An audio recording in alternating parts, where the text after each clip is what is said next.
So hey guys, how are you all? Welcome to. So we are back with a brand new movie on What If Ash Isekai into Digimon World.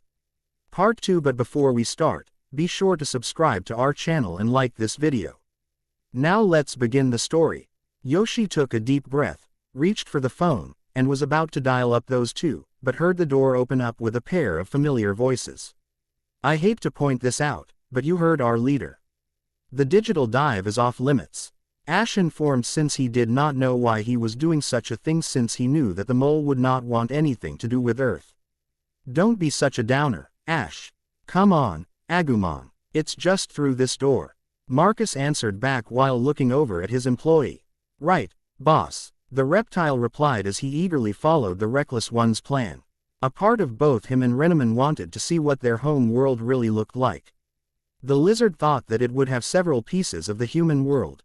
Telephone poles, subway cars, mailboxes, street signs, and several other things. Renneman believed that it had several layers, and the only way to get to the other layers is through beams from the Earth. The two along with their partners will get their answers very soon. This is such a bad idea, Ash thought as they all went past the doorway, and Ketchum saw Yoshi in the room as well. Right, she had monitor duty tonight, the hero thought while continuing his walk into the room. We're in, baby, Marcus commented with his back to the wall, and a smile on his face. Quiet as a sleeping mime, Agumon commented as he watched the door close behind them. Their victory was short-lived as the monitor duty one spoke out. What are you two doing? The pink-vested one shouted out, which caused the sneaking ones to turn and face the lady that spoke to them. What's the problem here, Yoshi? You seem to have been looking at the transporter, and not a monitor. Ash pointed out to her, causing the woman to look at him, and with a deep sigh filled them in on what she had just seen. Thomas did a digital dive. I'll teach him to be sneakier than me, Damon proclaimed to the others with clenched fists. Sneakier than us, you mean? Ketchum reminded him that the four of them were a team. The others liked the brotherly bond these two had until the yellow fox cleared her throat, causing them to get back on task. What is Thomas thinking? Going for a digital dive even though it has never been tested on humans. He should know better that something horribly wrong could happen. The girl on the computer commented as she continued to work. He is a proud soldier. Thomas does not like letting a perp go, so he decided to handle it alone, but I don't understand why go after someone on their natural soil. Wouldn't that make Thomas the intruder? Ash stated while ending in a question. There, she called out, causing the others to look at the screen and saw a small blue dot with the word alive right next to it. What is that? Renneman questioned since she has never seen this part of their job. Thomas's Digivice signal. I'll bring him back before. The computer woman commented, but was stopped when the word changed to lost. What's wrong? The yellow lizard questioned since he wished to know why she cut herself off. I lost him, she answered back with devastation evident in her voice. Well, that's horrible. Wah, Yoshi, we're going for a digital dive too, Marcus informed her while leaning on Agumon's head like an armrest. The group did not wait for an answer, and just headed for the machine. Guys, listen to me. It's dangerous, she informed them since she did not wish to lose her other friends. That doesn't matter, I'm not going to let Thomas finish the fight that I started, Marcus said to her since he was still wanting his fight with the tunnel creature. She was about to rebuttal, but another voice cut in before she had a chance to speak. Not as dangerous as leaving a teammate behind, Ash said back to her in a dead serious tone. That did make a logical sense, and it did reflect well with Ash's character. First we need this machine to work, Ash said before adding, please, help us, help him. Seeing his expression and knowing who he was, Yoshi nodded and went to work. I'm sending you for where we first lost Thomas's signal. So bring him back and don't do anything else, stupid.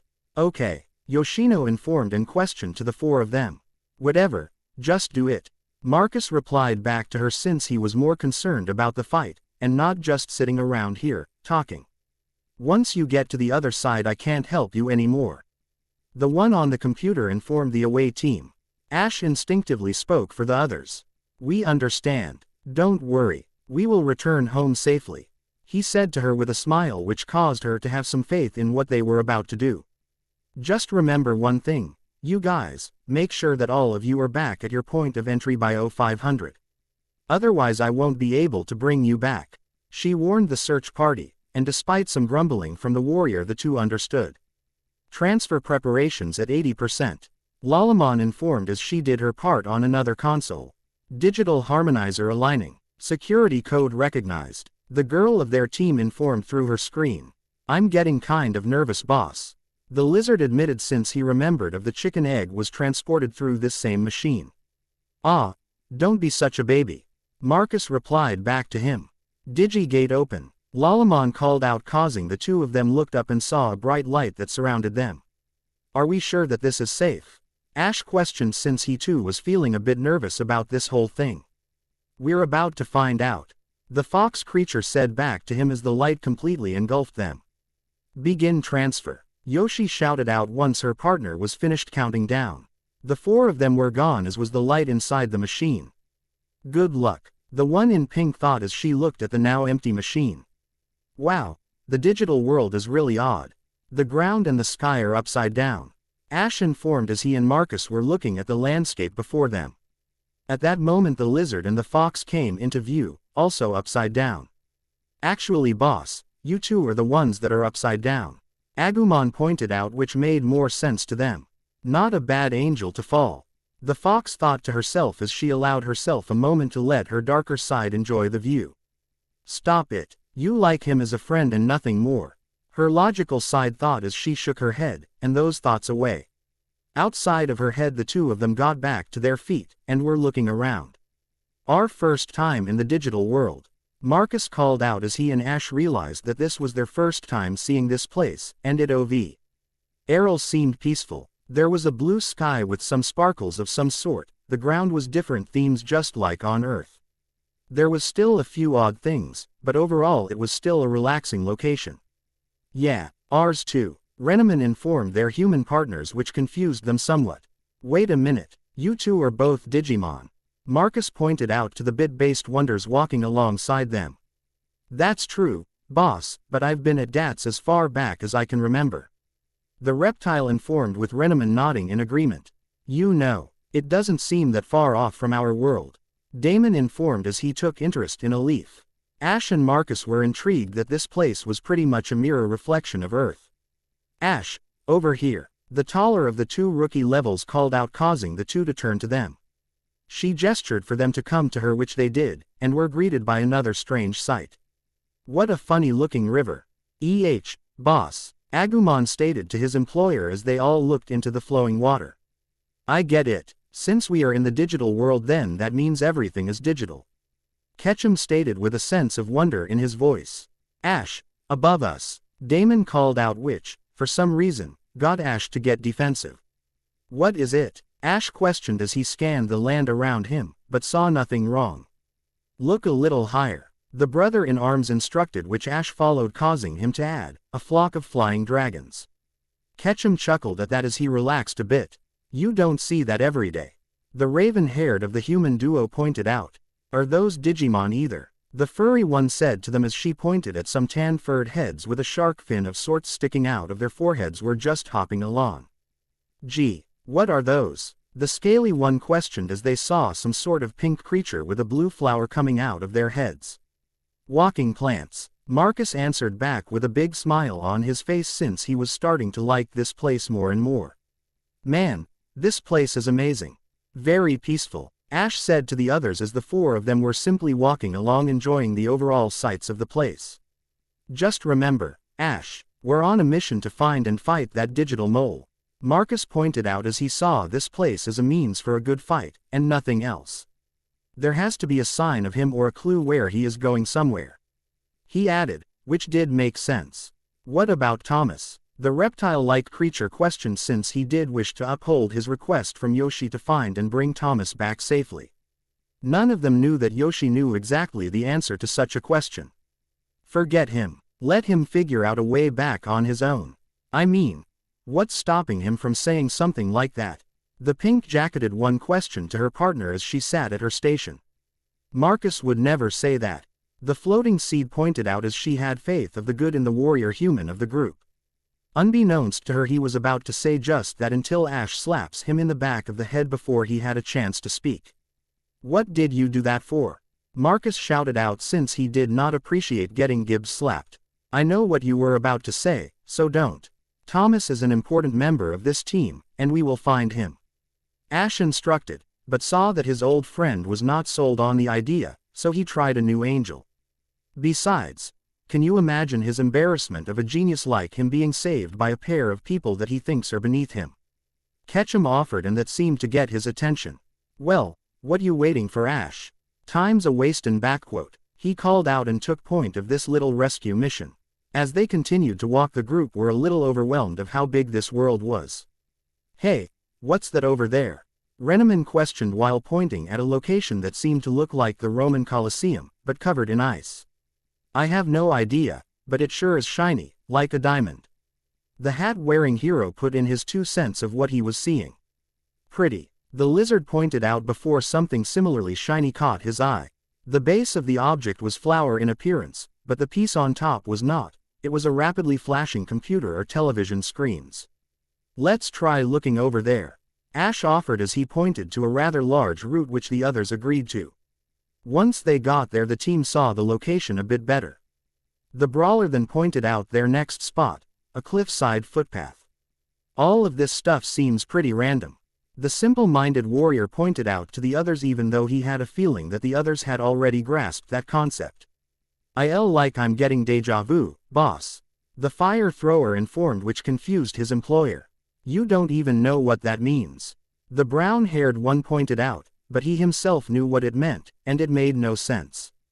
Agumon and Renneman were born in Dats, so how would they know the lay of the land? All of a sudden both of the creatures stopped, which caused the humans to stop as well. "Something the matter, Renneman?" Ash questioned, and was a little concerned. "Something is coming," she informed, which got their attention. At that moment the digital world began to shake. There was soon an explosion above them, and out came their target. "Dramogemon," Agumon called out in alarm. "Looks like he found us instead," the boss to the one that spoke before called out. The rescue party watched as he fell, and a cloud of dust appeared. Once it settled, the team only saw the mole's lower half sticking out. "I think he's stuck," the passive one pointed out before hearing the beast start up his drill. "Nope, he's starting back up. He's fine," he added after hearing the creature start up again. "Now, he's gone," the hard-skinned one pointed out, as all they saw now was the hole he left behind. "Hey, wait for us," the fighter shouted out, since his need of fighting this creature overrode his duty to rescue Thomas. With a simple shrug, Ash followed after him with Renneman right behind him. Unknown to the rescue party, Yoshi had lost their signals as well. "I just lost Ash and Marcus's signal too," Yoshi informed her old friend, even though she knew that her Digimon could see the "signal lost" statement of the screen just as easily as she could. "Oh no," the creature pointed out, since she knew the downside of that world, or at least she believed that did. Unknown to them was a rather large shadow walking into the room she was in. "This is the worst. Why does this sort of stuff always happens to me?" the human girl stated and questioned while trying all sorts of different methods to find the lost DATS members. "Try expanding your search perimeters," the plant class Digimon offered to her partner. "Please let me spot them even for a moment," Yoshi muttered to herself while focusing all of her energies on the computer before her. It was then the shadow behind her decided to make himself known. "What are you doing?" the man questioned to her, since he could tell that she had not even felt him enter the room. "Just bringing hope to these hopeless fools. How could I have let Ash talk me into this?" Yoshi responded before adding a dupe. Once she had realized who she was talking to, the young woman hoped that she was wrong, but once she turned and looked up, she is greeted by her boss glaring down at her. "It seems you are searching for something." "What, exactly?" the small, white Digimon informed and questioned while emphasizing the what in his second sentence. The young one did not think of having a cover story ahead of time, so she had to try an on-the-spot lie. "Ah, an earring. That's it, right, Lalamon," Yoshi informed them, and was praying that her partner would back her up. "I think I left my bathtub running," the small digital beast responded while slowly floating away from the man in charge out of fear. Back in the digital world, the four were still following the tunnel maker down his hole. He sure moves fast for a big guy, Marcus pointed out as they all continued to follow him. What do you expect from a creature that's whole purpose in life is digging in the ground? Renneman pointed out as she continued to keep her eyes on target. Eventually the creature broke through and they were in a big area, but they were still underground. Okay, let's go get him, Marcus instructed as he and Agumon gave chase. Marcus, something doesn't feel right about this. Marcus, wait up, Ash informed him, but his pleas fell on deaf ears. With nothing else to say, he and his fox-like friend followed after them. Soon, the four of them saw as he went back underground. He cut and ran again. The warrior complained as the opponent fled again. Marcus, we need to fall back now, Ketchum instructed to the other two. Look, there he is, the fighter called out as the beast resurfaced only to disappear again.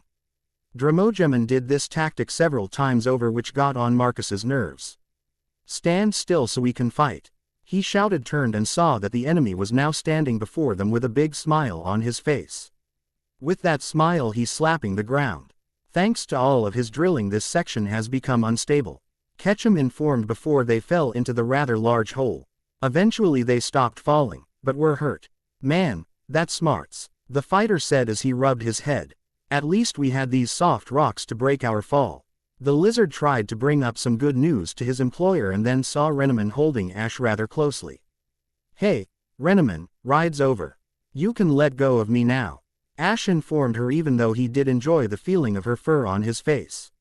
Oh, right, she replied with a nervous tone in her voice. She then released her, which he helped her to her feet, and once that was done a voice called out. You four. The man of the voice questioned, causing all to turn and face the owner, and saw that it was their other targets, Thomas and Gaomon. The blue-furred canine went to work getting them out. The others decided to share notes. So, you four fell for Dramogemin's trap as well, huh? The blonde one questioned once he understood up to that point of their story. That is when it dawned on the fighter how these two got down here.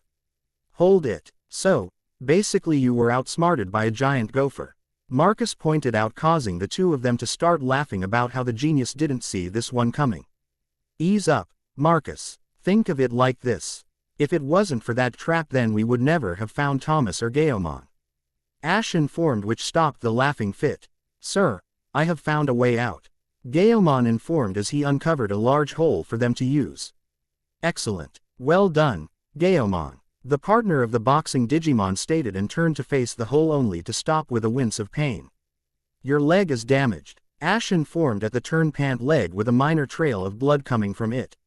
I'm fine, this barely qualifies as an injury, he responded to them and was about to be on his way, but felt the two hold him up, with Ash to his right and Marcus to his left. Let go, whatever help you intend to offer I don't. Thomas tried to argue that he was fine, but was cut off. Yes you do. Don't let your pride get in the way of making friends or letting others help you when you really need it, Ash offered to him, which brought a tear to the fox's eye and emotional snot trail from the lizard. Don't worry, Thomas, we can start arguing once we make it outside, Damon vowed to him as they all walked through the various tunnels. Eventually the strain gets to Marcus since they hadn't made any headway. Which tunnel do we go through now? The fighter questioned as he saw all of the holes that surrounded them now. This is Dramogemin's den. All of these tunnels have given us a mighty underground labyrinth, Ash pointed out, and as they tried to figure out where to go to next, Yoshino was getting a rather large chewing out back on Earth once she had come clean. Such foolishness, Samson shouted out in rage once she had finished with the story. Why would you violate the rules like that, Yoshino? The small Digimon questioned to her, since this seemed a little out of character for her unless Ash or Marcus did something to her. Sending Marcus and Ash into the digital world, without permission. Do you know what you've done? Samson shouted at her in rage, since he had a feeling that both mothers would be very displeased at this news. But I didn't have any choice, the young woman responded back to him as she tried to explain herself to her commanding officer. Quiet, he shouted back to her, since he did not want to hear another word from her. It's a waste of time reprimanding her. We need to focus on finding the others, the small white Digimon informed his old friend, so that he himself could calm down a bit and focus on the situation at hand. Back in the digital world, the explorers were still deep beneath the ground. Hey, why didn't you digivolve Gaomon and break out earlier? Marcus questioned, since he knew that he and Yoshi didn't have to summon a charge like the two of them did. If I could have, I would have. He responded, but saw that the both of them were a little confused, so he added, Gaomon. The canine understood what was needed of him, so he walked to the wall to his right and gave it a firm punch, causing it to shake, but not cave. Instability in a cave, Ash informed after the shaking stopped, and nothing else seemed to have been wrong. Because there are so many holes, it's become extremely unstable, so if I had Gaomon digivolve, it would have certainly caused another cave-in. The genius informed them, and that did make sense since all of their champion forms were a little on the large side. That's true, Marcus said to his rival. The team traveled in silence until they came to a fork in the road. I say this way, the fighter said to the others as he pointed to the left, but the person the two of them were carrying motioned his head to the right. Before another fight could start, Ash butted in. Hold on, Marcus, look down there, Ash instructed while pointing down at a coin standing before the tunnel they were about to use. I saw Thomas drop that the first time we used that tunnel. It's to show us not to use it again, right? Ketchum explained and then looked to the blonde one. That's right, Ash, sharp eye, the tactical one responded, but before they left to the right, Ash went over to the coin, picked it up, scribbled something on the ground, walked to the others, gave the coin back, and the two continued on their walk. Why out of this twisted maze? As they went on, Agumon's resolve about leaving was beginning to wane. Hey, boss, when are we going to get out of here, already? The reptile shouted out in anger since they were nowhere near the exit. His response came in the form of the fox Gibbs slapping him. I'll be quiet, he replied after the feeling of paw meeting skull. Worry not, Agumon, I know that we are almost out of here. Just remain positive, and we can handle anything. Ash informed to the yellow-scaled one behind him with a smile on his face. Being positive has nothing to do with getting out of here, however we are heading in the right direction. Thomas informed them as he still used the ways of logic rather than heart. You know, you can be a real buzzkill sometimes. The fighter responded to him. The genius just reflected the comment back at him. As the explorers continued on their journey, the others were still trying to find them. Grr, haven't you found those Digivice signals yet? The commander shouted at the four that were called in at this hour to run the monitors. It's taking longer than anticipated, sir. The longer-haired one responded as she continued to type out information on her console. There's too much static interference. The blonde girl tried to reason to her boss as she tried to do the same thing as his human partner was doing. No excuses. Hurry, the tallest human in the room ordered. This left Yoshi and Lalamon to just stand there and to hope that the others will return soon. Back on the other side, the team made it to a clearing of sorts, but they all stood at a cliff with no way down. How are we going to get down from up here? The fighter questioned out loud as he looked down at how far the ground was. I wonder if there are any tunnel-based dogs that prefer to be underground, and if so, will they obsess over Reneman's Diamond Storm attack? Ash thought as he felt as though he has met such beasts. We have no choice. We have to find another way down, Thomas instructed to the others before turning around and wincing in pain. Sir, the loyal blue canine questioned after hearing that groan. Is everything okay, Thomas? Ketchum questioned with genuine concern in his voice. I'm fine, he responded with a rather harsh tone of voice which caused the brown-haired one to shrug in indifference. All of a sudden they heard footsteps coming their way. Boss, it's Dramogemin, the fire breather informed the others at the oncoming creature. All right, this is a 1 in a million chance, Agumon. Let's go get him, Damon instructed as his adrenaline to finding a fight was getting the better of him. Hello, Earth to Marcus. Remember what I said about the caves being unstable? Norstein instructed since he knew a Marcus-style fight would decimate the entire field around them. Then we'll just have to fight without digivolving, the brawler said back to him with determination in his voice. Think about what you're saying. He has the advantage down here. Without digivolving we can't win, the smart one said back to him since he knew that 3 rookies couldn't take down a champion. So, what do you suggest we do? Ash offered since he wanted to hear what the genius had in mind with dealing with this problem. Let him go past us. We have to make it to the surface first. The brainy one informed them, and the brothers looked at one another of listening to his plane. I have a faster idea. Marcus, grab Thomas. We'll be taking the shortcut to the surface. Ash instructed as he continued to keep a silent eye on the tunnel beast. The brawn grabbed the brains, and made it to the cliff's edge. A real champion doesn't run and hide.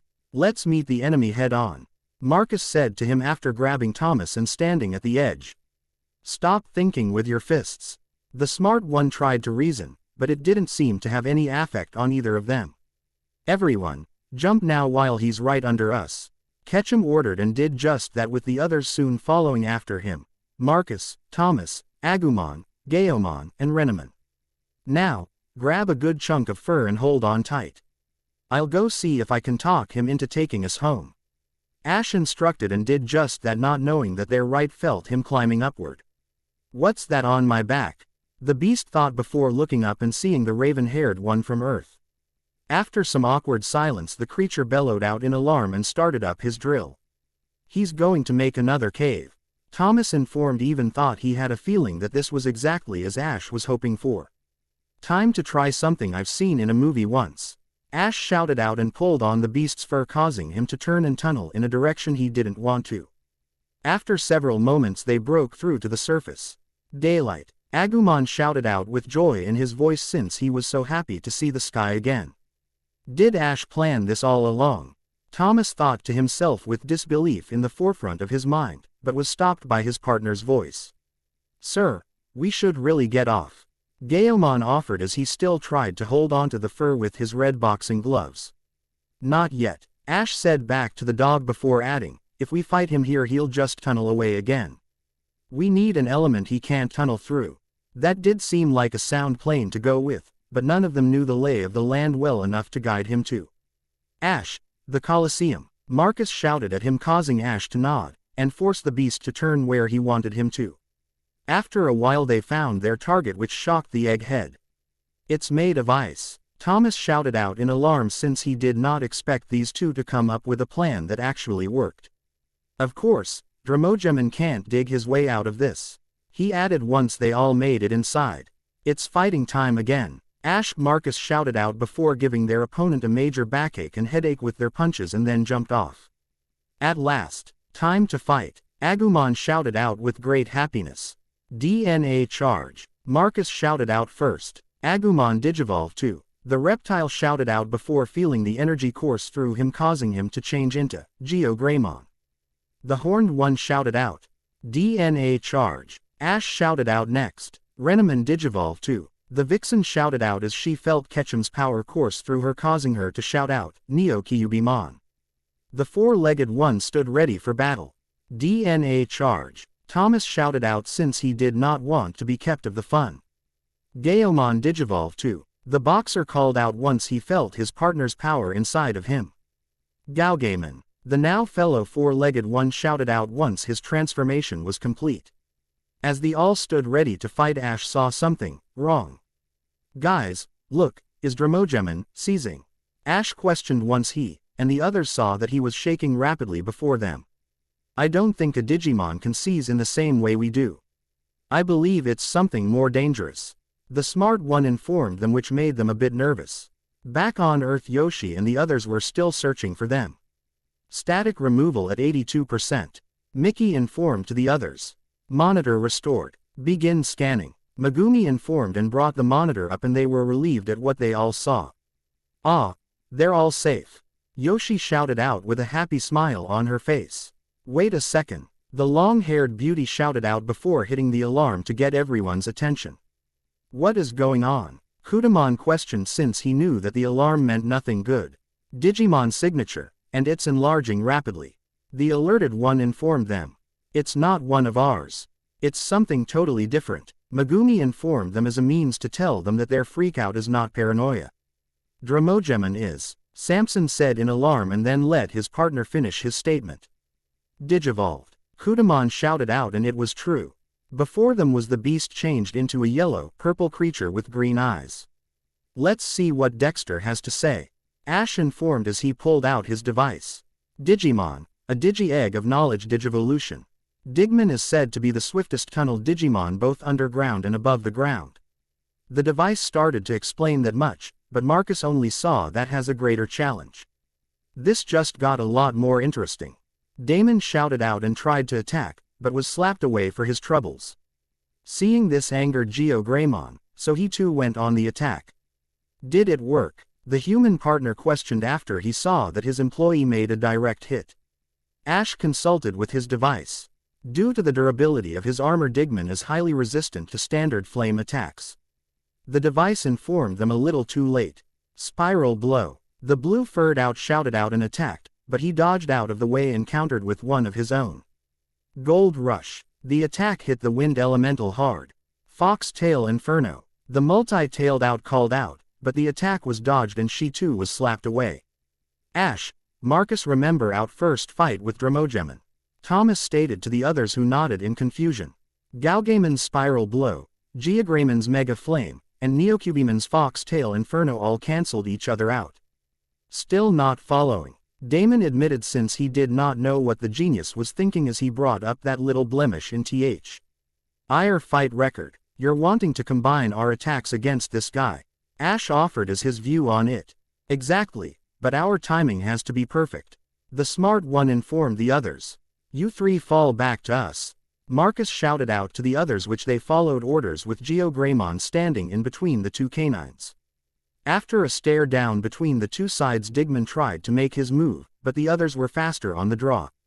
Mega Flame. The dragon shouted out as he launched his attack. Spiral Blow. The dog shouted out as he launched his attack. Dragon Wheel. The fox shouted out as the fire from her tails balled together and launched outward while the rest of the body remained where it was. The wind and fire attacks combined and the dragon engulfed the combo attack, making it even stronger. The opposing attacks didn't cancel each other out. They fused together instead. With their powers combined, I wonder how much the strength of their attacks increased by. Thomas questioned since this seemed like a very promising discovery. Who cares about all of that? All that matters is that we're winning. Attack. Marcus shouted out to the others, which they did just that.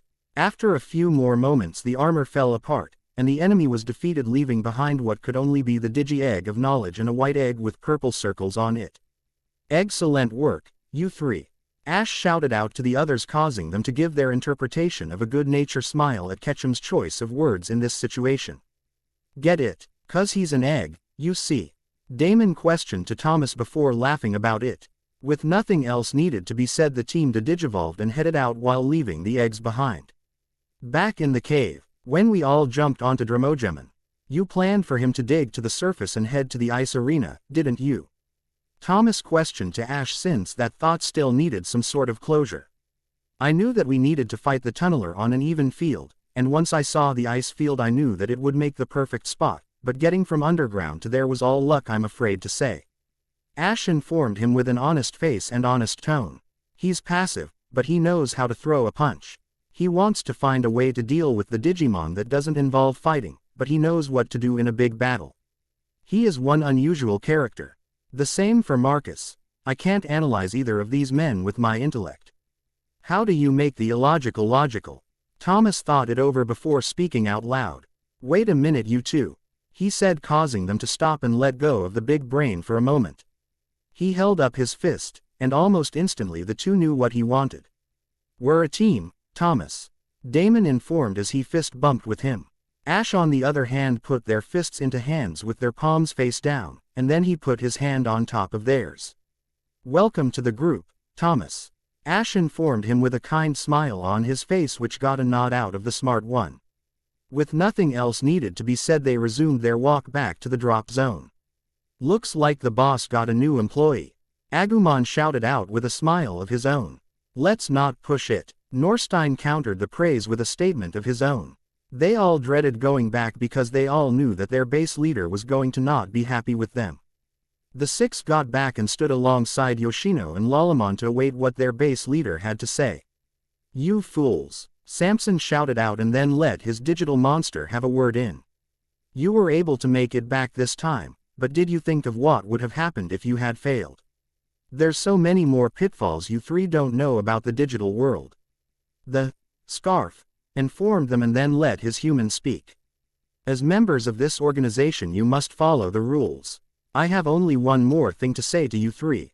He informed them and then let the sweat a bit before finishing with, well done. It's good to have you safely back home. This caught them all off guard, but they were all grateful of hearing that. Sir. The 6 of them shouted out with a salute, happy of the experiences shared this day, and that their boss was concerned for their well-being.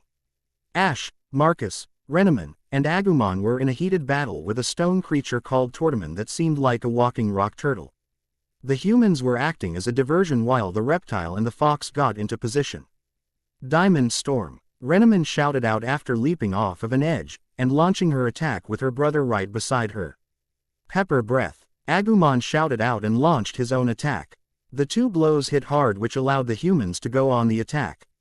DNA Charge. Marcus proclaimed as he used his charge into his device. Agumon Digivolve too. The yellow lizard shouted out before ending with, Geogreymon. The 3-horned warrior stood ready for battle. DNA Charge. Ash shouted out as he put his charge into his device as well. Renneman Digivolve too. The yellow fox shouted out before ending with, Neo-Kyubimon. The 9-tailed creature stood ready for combat as well. We need to keep this fight contained. Ash ordered before turning to the 2 digital monsters on their side. Geogreymon stand by for battle. Neo-Kyubimon go with our special 2-part combo attack. He instructed which they understood even though the bipedal one wanted in on the action. Fox Tail Inferno. The fox shouted out and launched the fireballs around the turtle causing him to be a little confused with this strategy. The fireballs grew a bit to keep him in one place for as long as they could. Does this upstart think his pet's attack will stop me? Tortamon thought to himself as he started out an attack of his own. Strong Carapace. He shouted out with his shell pieces all aglow. The fox saw this and launched her second part. Dragon Wheel. She shouted out as she hit the turtle with her other attack square on before the enemy's attack could have launched. The other 4 got there, but they seemed a little miffed when they saw the light show.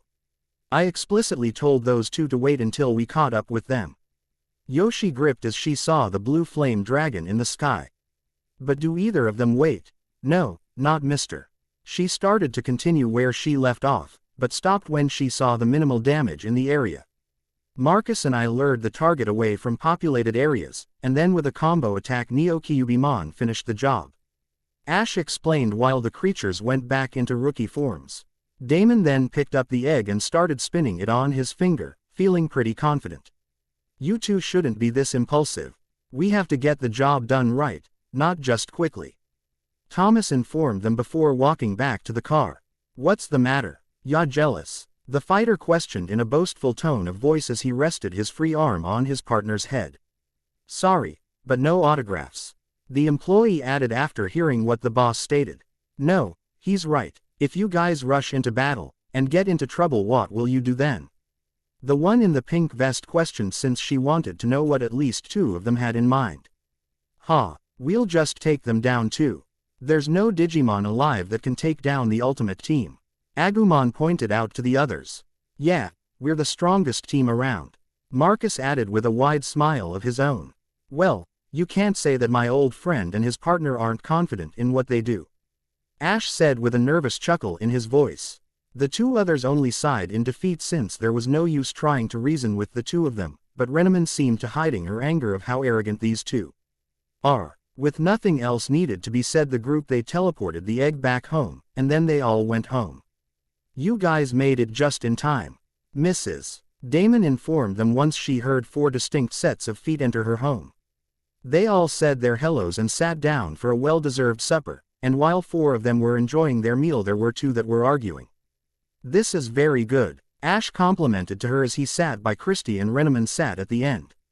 The 2 were silently enjoying everything while their friends were busy stuffing their faces. After a few moments the 2 were done with their meal. Okay, Renneman and I have homework to do. Thanks again, Ash stated to her before putting away his dishes and headed upstairs. Why can't Ash be my brother? Christy thought to herself before turning her attention to her real brother and his digital monster. Why do boys have to act like boys?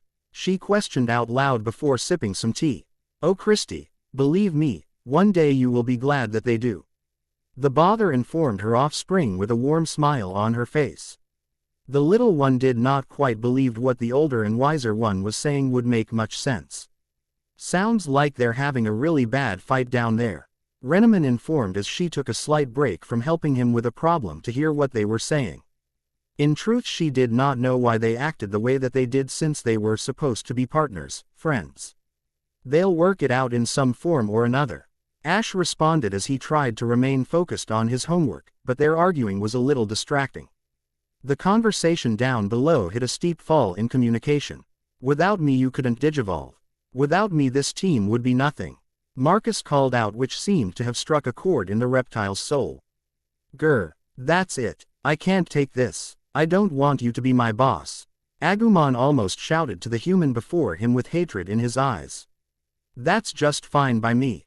I don't want to be your boss either, the human fighter countered back to him with an equal amount of anger in his eyes. We're through, he added with a big dramatic arm swing. This is going to be fun, Ash thought to himself, since he could not wait to deal with this in the morning.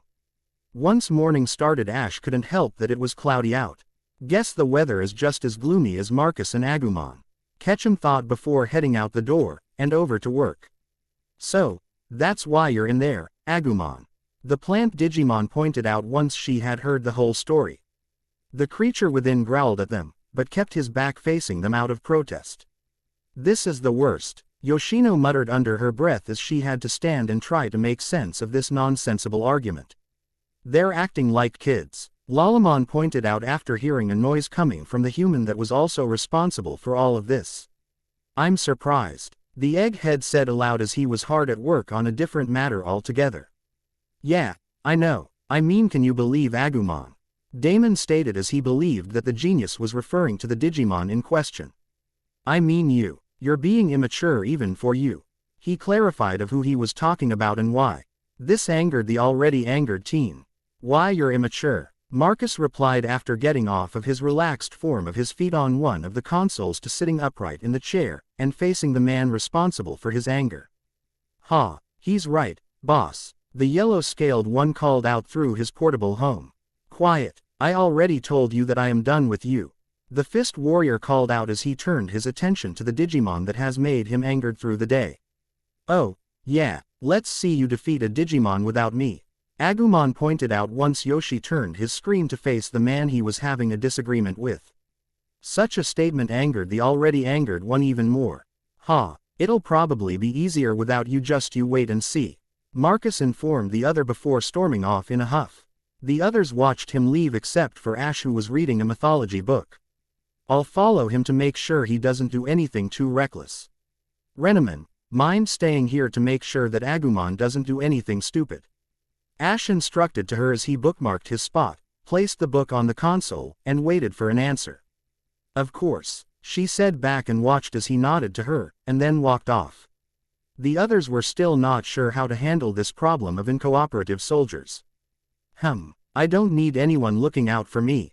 I can handle any situation without the two of them and Renneman, Agumon said aloud, which all of them heard him, but decided to pretend that he didn't say anything. Out in town there was an intersection that was having difficulties of sorts. Get this traffic moving, I got a load to deliver. Come on, if the light's not working, ignore the useless thing, a delivery man ordered to his fellow motorists before honking his horn in anger. Above one of the intersection's lights a digigate opened up and a new challenger was waiting on the other side. So many toys to play with, the new challenger said to himself with a mischievous chuckle at the end. This action went unnoticed by the Earth's defense force and the two on the field. At best the two on the field were sitting on an outdoor bench. Humph, now I have some peace and quiet now that Agumon's not around. Soon he'll see, I don't need him around, Marcus stated once he had gotten out of his work clothes, back into street clothes, and was relaxing near a street. Back at the base, Megumi and Mickey were trying to coax the disagreeable Dino out of the device. Come on, Agumon, cheer up, Mickey said to the digivice that Yoshino put on the commander's desk. No, he barked back at her. Neither of them were ready to give up on him. Look what we've got for you. Your favorite, a cheeseburger wrapped in another cheeseburger with a cheeseburger for dessert, Megumi informed and showed him the heart attack ready to happen, but another voice stopped her. Leave him be, My brother will come out when or if he is ready. Renneman informed them as she was having a simple sushi meal in one of the corners. Hearing that and knowing that the yellow-furred one had a point, the Mickey set the device back down and headed off, but not before informing him on one thing. All right, but we'll be having hot tea and fortune cookies without you. The long-haired one stated before heading to her station where the items in question were waiting for her. Do you think those two will ever be partners again? The pink-vested one questioned out loud, since this thought was going on ever since the two stormed into work, and this squabble didn't say to be stopping. I have more important things to do than to second-guess those two. Thomas informed her, since there was that matter of his little sister and her condition. But this can't continue. It's bad for the whole squad. The female of the field team countered and knew that they count on the two of them to be the brawn of their little group, and without him, stronger Digimon will have an easier time taking them out. They need each other, but if they can't see that, then there is no place for them here. Samson informed the group, which got him even more down in the dumps, since he knew what will happen if he and Marcus don't make peace soon. He will be forced to go home. I wonder how Ash is doing on his part. Renneman thought to herself as she quietly listened to what the commander had to say about all of this. Ash, on the other hand, was watching Marcus work his frustration out on a batting cage. I can't believe him. He's the one that wanted me to be his boss in the first place. Then he gets upset when I act like a boss. Marcus thought before swinging at another ball, only to lose his balance and fall over since he put too much power into his swing. You all right? Ash questioned after getting into the batting cage and kneeling next to him. This day keeps getting better and better. The warrior responded before seeing Ash offering him a hand, which he reluctantly took. Once he was back on his feet, Ketchum figured another change of scenery will do him some good. Come on, let's grab a bite. My treat, the raven-haired youth offered as he thumbed over to the doorway they came from. With nothing else to say, the two left to get some air and a bite. Back at their base, the Digimon were still trying to find the logic in the lizard's plan. Listen, what you are doing doesn't make any sense, Agumon. The blue dog of the group stated as he sat in front of the commander's desk, sipping some tea. Yeah, you said you hated being in your Digivice because it is cramped and lonely. The pink and green plant informed her friend in the orange and white device, hoping that using his own words would help knock some sense back into him. Just drop it, you guys. You don't understand, the lizard said back to them, since he still wanted to stew in his angry mood just a little while longer. Renneman heard all of this as she stood near one of the doors and decided to speak her mind on this matter. The only reason you're doing this is because you didn't like the conversation you and Marcus had at the table when you get greedy and had the last fried egg. The yellow-furred warrior pointed out, and truthfully he knew that she was right, but he was still too stubborn to admit it. Just leave me alone, he groaned out to the others, since he was getting tired of all of their noise. This conversation was getting on the boxing Digimon's nerves as well. Arguing with your superior and hiding out in your Digivice. None of this makes any sense to me, Gaomon stated as he continued to drink his beverage, and this got the plant class attention. You and Thomas don't argue. Yoshi and I do all the time, Lalamon informed the dogs before her. This piqued both of their interest, causing the eyes of these combat specialists to look right at her. So, why do the two of you argue so often? Renneman questioned, since she thought that the first two to this organization would have more of a balance with their Digimon. Even friends can annoy each other. Yoshi's great, but she's bossy and messy. The plant informed them, which the partner heard her. Nothing too bad, so I'm in the clear. The human in the pink jacket thought before hearing the next part. And you two should see what she does with her toenail clippings. Lalamon informed them, but before she could explain herself, the young lady in question sped over and grabbed her partner with both hands.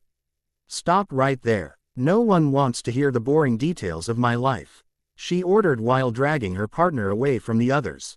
Sorry, Yoshi, the seed stated back to her human friend, and was treating this as just punishment for almost spilling the beans on that little secret. The two others looked to one another and shrugged, deciding to forget the toenail thing was ever brought up in the first place. As for Ash and Marcus, they were still walking down the stairs of this sports center building. Great, civilians. I'll just be waiting on the landing, Ash thought, since he knew with the way Marcus was hitting them will be his first response. See my home run in the last game. Man, I am awesome. A man in a black suit shouted out as he went past them, but bumped into Marcus's right shoulder. Hey, kid, the man shouted out at the red-jacked one who cast an annoyed look at the human that rubbed his shoulder. Yeah, he questioned back while his friend continued down to the landing, and waited. The black-outfitted man didn't care for the one in the hat. His hate was focused on the one that bumped into him, and he recalled the face. Oh, Marcus, he stated in alarm. Hey, Boomer, the fist-first freedom fighter answered back. Sorry, I can't really talk right now. I'll see ya, he added to his first comment and proceeded to walk down the stairs, which caught Ketchum off guard. Didn't see that coming, could have sworn there was going to be a fight. The passive one thought, and the two of them went down the stairs together. Hey, wait, Boomer called out as he and his followers followed them outside, and then surrounded them. So much for no fighting on humans, Ash muttered to his brother, while seeing that they effortlessly had them surrounded. Take a load off, I have some anger to burn off, Marcus commented back to his brother, while feeling Boomer walk up behind them. Ketchum nodded, walked past them, and then sat on the curb just outside of the parking lot. You don't want to start a fight with me today, he warned the group surrounding him. Just because it's 5 against 1. Huh, maybe you should have let Ash fight with you. In any case, we're calling the shots this time around, Boomer explained to the warrior in front of him. Is that what you think? Marcus questioned back, which got on the other guy's bad side. Back off, Boomer, before I teach you bullies a lesson, Marcus threatened with a glare in his eyes. I don't think so. Get him, boys, Boomer shouted out while pointing at Marcus, and with that a fight began, with Ash hoping this will help his friend think a bit clearer. Back at the base, the others were still trying to talk to Agumon to get over it. Why don't you come out of the Digivice so that you and I can discuss this with our fists? Renneman offered to him, since she thought of a battle with a strong opponent would get him out, but that motion failed. No way, not until boss apologizes, the lizard shouted back to the fellow yellow creature. Then, you'll be in there for a long time because he is just as stubborn as you are, she replied back before walking away to have some more tea. You really hurt my feelings, boss, the rookie in the machine thought as he recalled their conversation at the dinner table. Back in the parking lot, Marcus just got down with his workout, and was leaving. Feel better? The calm one questioned, since he wondered if that mellowed him out a bit. No, he replied back before he realized something. Why are you even here? I don't need anyone, he questioned and stated to the other one. You may prefer to fight alone, but everyone needs to have at least one friend by their side. Ash replied back, and it made Damon wish Ash wasn't such a goody two-shoes all of the time. The part that wasn't that mad still appreciated the company. Well, my angry young friend, why so troubled? A voice questioned, causing both to look around until they saw a familiar face looking back at them. You are the same man that gave us our Digivices. Thanks for that, by the way, Ash stated to the elder sitting at a small station. Yeah, he did do that, but I'm wondering what he is doing here. The fighter of the two questioned before looking at the aged man, and was waiting for an answer. Just what it looks like, fortune-telling, the old man said back to the two with a heartfelt chuckle. You're looking for something, aren't you? He questioned with a magnifying glass to his own eye while looking solely at Marcus. I don't know what you're talking about, man, the hero replied back to him as he looked away from his brother and the elder at the small table. The teen did this because he did not wish to show to either of them that he was right. Denial, old friend, Ash thought while glancing at the older Damon sibling. It's a shame. The things you need most are never where you can find them, the glasses-wearing elder informed, and that caught his interest. The things you truly need appear when you're not looking for them. So, look for what's new in your life, and figure out why you might need it, and if you can't figure it out, then it just means that you didn't really need it in the first place. He elaborated to the two, but his follow-up statement seemed to have rubbed Marcus the wrong way. TCH, you talk too much, the brown-haired one commented before walking off as he still carried around his bad attitude. Thank you again for the Digivice, mister. With it I have been able to really connect with my new friend, Ash said with a broad smile before adding, see ya. The raven-haired hero then followed Marcus to make sure nothing bad happened to him. Well, will he figure it out, or won't he? The elder questioned to himself and performed a fortune-telling ritual to answer himself. On another sidewalk was one of the thugs that Marcus wailed on, leaning on a signal pole, waiting for the walk sign to appear. What luck. I can't believe I lost to Marcus again, but next time he's mine for sure, maybe Ash too. The thug muttered to himself. Unknown to him, a golden ring appeared over the traffic light, and the device in question started to crackle with electricity. Lousy stop light. Change already. Come on, he shouted in irritation with his hand resting on top of the button. More toys to play with. A voice from the inside of the hole in the sky shouted out and electrocuted the pole the man was using for support. What's that? The guy shouted out in alarm as he saw the button short out with dangerous levels of electricity. The owner of the voice finally appeared on the earthly plane on top of the traffic light. And there's more, right there. The small red and blue creature shouted out and used electricity on a few more poles, causing all of the lights to turn green and all of the cars to crash into one another. Sounds like trouble. Come on, Ash shouted to Marcus as he heard the sound of things crashing, and out instinct he had to investigate. The fighter of the duo silently followed, but thought little of it since a crash was bound to happen in a city. Back at the base, their alarms sounded of another attack in progress. A Digimon has been spotted in Sector B4. The long-haired desk jockey informed to the others while paying close attention to her monitors. The news did not go over very well with the older man behind the desk or his Digimon partner. Of all the days, the small white and gold Digimon muttered out since he knew they might be a little outpowered with one of their bigger guns having a disagreement. Where's Marcus and Ash? Samson questioned, knowing that even without their beasts those two would be the closest to the creature of the day. I can't get a hold of Marcus, but Ash is tapping SOS on his comm link. Megumi informed. So, he knows something of the situation, but not all of it. The glasses-wearing Digimon handler thought to himself before seeing Yoshi to his left. All right then, it's up to you two. Head out now, he instructed to the two females beside him. Yes, sir. Yoshi and Lalamon responded back with a salute and headed to the car. Me too. The yellow-scaled one shouted out from his device, causing both Renamon and Kutamon to look down at the Digivice in confusion. You. The two of them asked, with the white Digimon's comment sounding skeptical and Renamon's sounded of genuine curiosity. Oh, the stubborn salamander shouted in realization that he was still angry with his human friend. I'm staying in here until boss apologizes, so blame him if something goes wrong. Agumon informed them, causing the two other Digimon to look at one another in confusion, and then went about their business. Okay, this is a little worse than a simple one-on-one crash. Damon thought to himself once they got to the crash.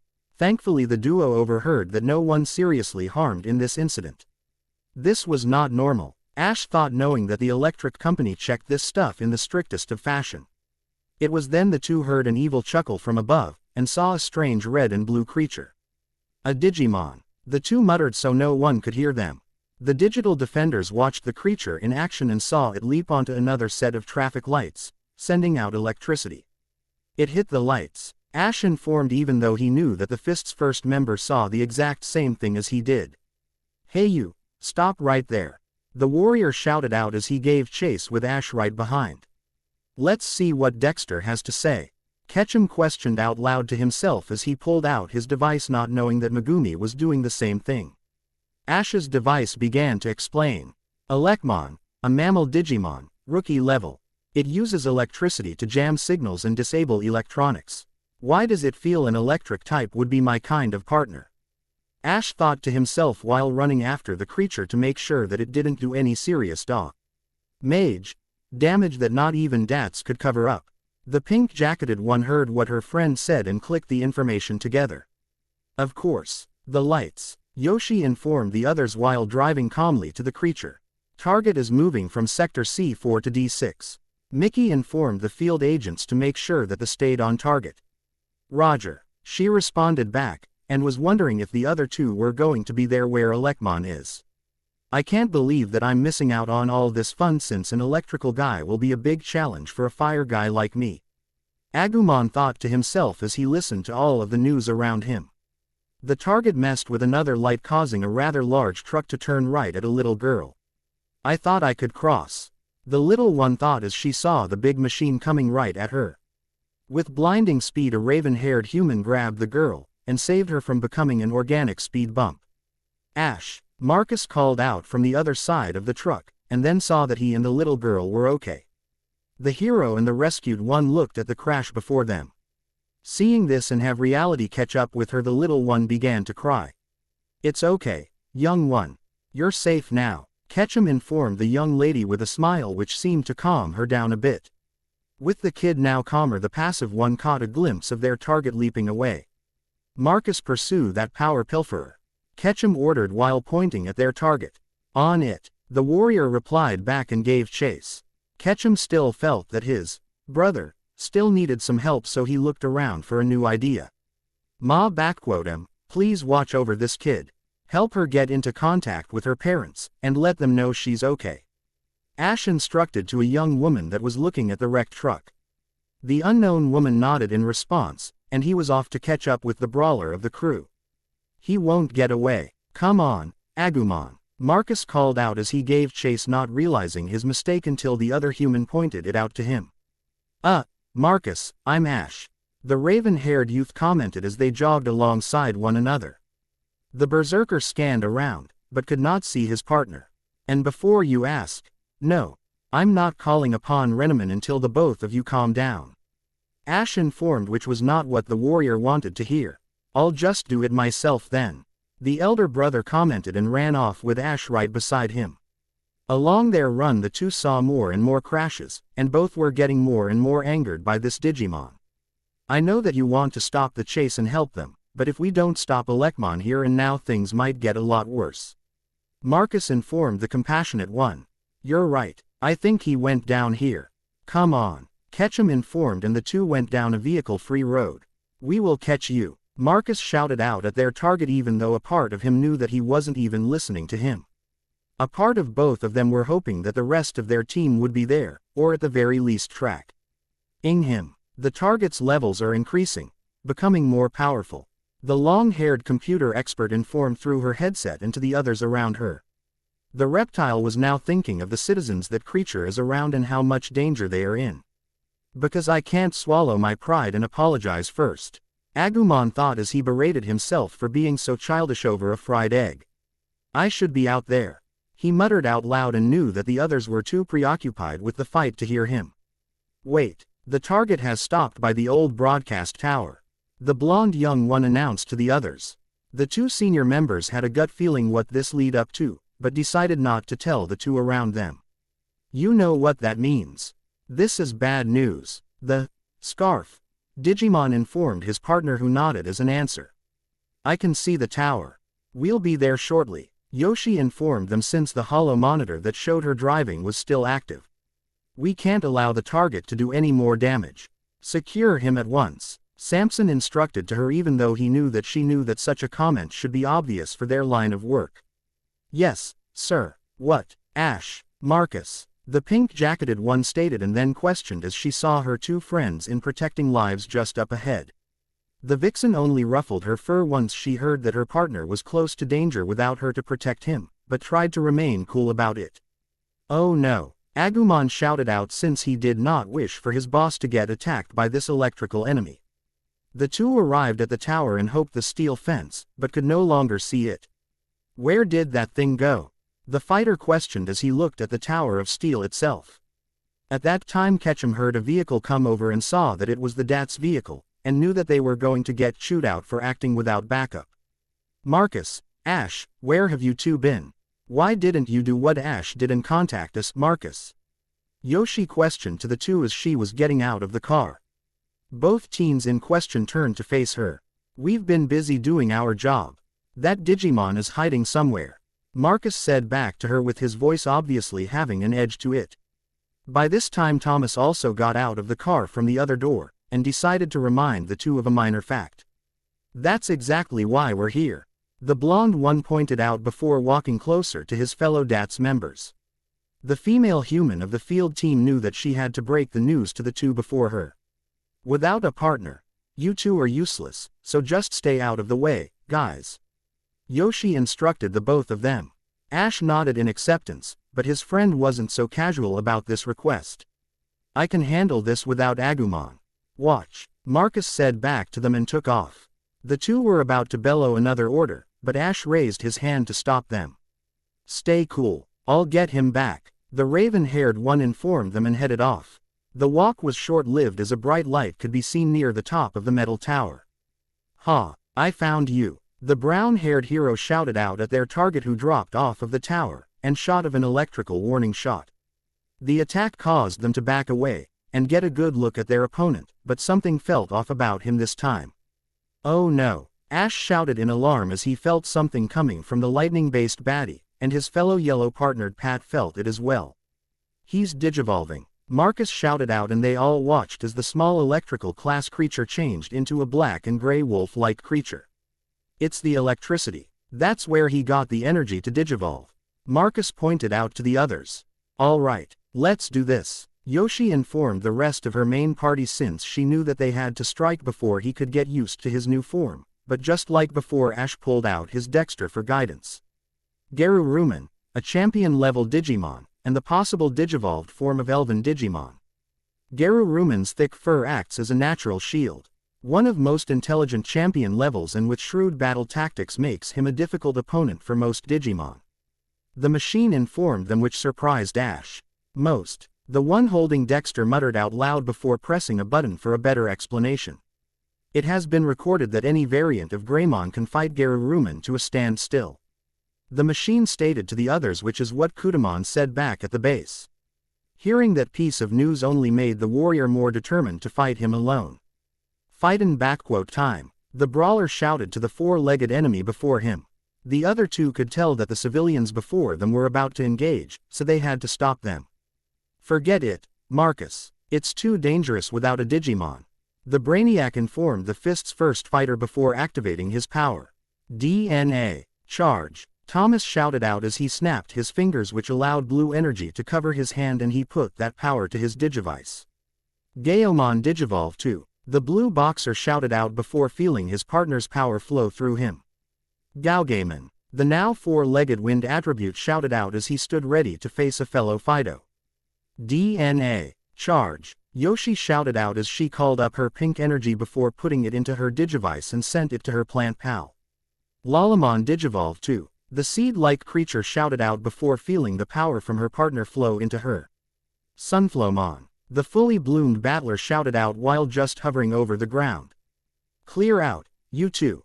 Gaogaimon instructed to the two before them since he knew what Renamon would do to him if anything happened to Ash. Leave this battle to us.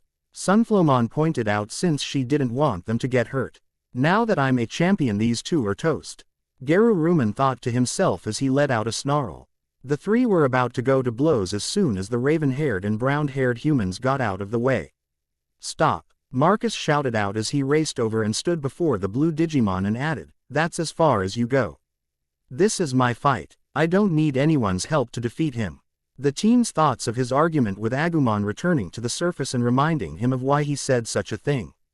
Are you kidding me? You'll be toast. The female human shouted out in alarm since she did not wish to believe that her fellow worker would be this suicidal. An ultimate fighter never quits. Let's go, you overgrown puppy. Marcus informed her before shouting at the target and raced toward him. The two champions on the side of good looked at one another, confused as to what to do now. Don't just stand there. Stop him. The red-haired girl shouted out to the two since their dog could hold them down with his front paw. And Sunflowmon could grab them with her hands. Right. The four-legged one shouted out, but as soon as he started to run, the enemy wolf went on the attack, tackling Gaogaimon with minimal effort to the ground, and dealing with the plant with the furry fins on his shoulders. Hey, you can't get rid of me that easily. Damon shouted out as he raced over to the enemy and grabbed onto his back. Well, I did say that I would get him back. Ketchum muttered to himself before climbing on as well. Unlike their fight with the mole, who didn't try anything until after they were spotted, Geruruman instantly tried to buck the humans off. Oh no, Megumi shouted out as she saw her two human friends on the creature's back. From my readings, both Gaogaimon and Sunflowmon can still fight. Mickey informed the others of the good news of the fight on the monitors. But they can't. Not while Marcus and Ash are on his back. The blonde woman countered, which the other woman knew this to be true. Do either of them really believe they can beat a Digimon on their own?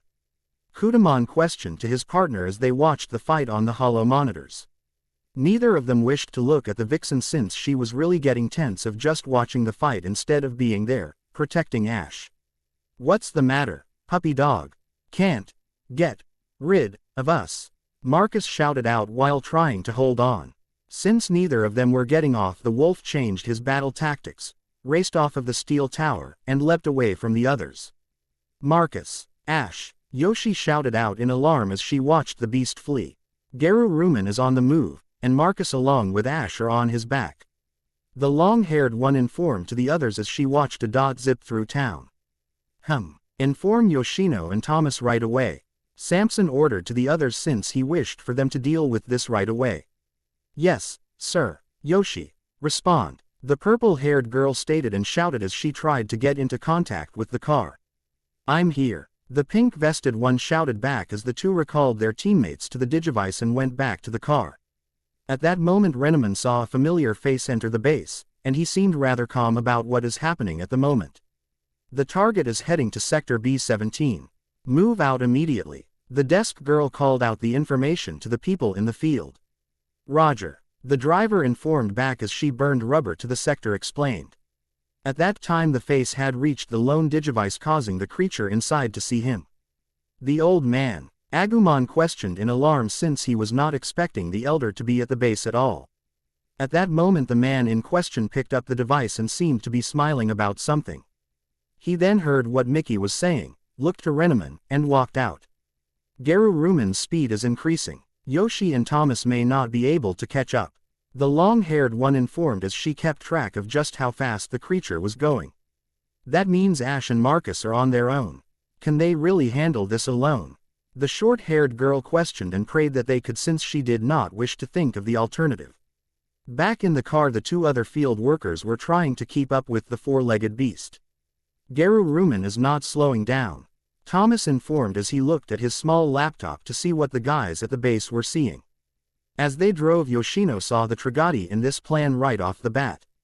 That's just great. Chasing something we may not be able to catch to save someone who doesn't want to be saved.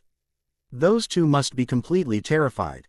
The pink-jacketed one stated as she continued to drive along. On the canine's back were the two in question, but they both seemed to be enjoying themselves as furry fae. Lon fled on foot. You'll never be able to shake us off. Marcus informed their ride, but soon added to his first comment, even though my arms are starting to get tired. Ash, who often trained with Renneman, could deal with tired arms, but he knew that they still had to deal with this threat, fast. They are approaching the end of the line. Literally. The railroad is still under construction. The blonde desk warrior informed them as she showed the spot they were heading for. Let go once we get to that station. Hopefully we can take him there. Ash instructed to his friend, and with that the two did just that, with Geruruman turning back to face them. Woof! Marcus called out as his answer to the wolf's snarl at them.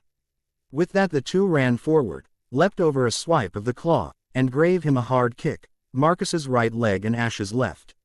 To finish their attack both slammed one of their fists, Marcus's right and Ash's left, into their opponent's chest. Agumon, Digivolve now! The fighter shouted out, but remembered instantly that the reptile in question was not here. He's starting to get it.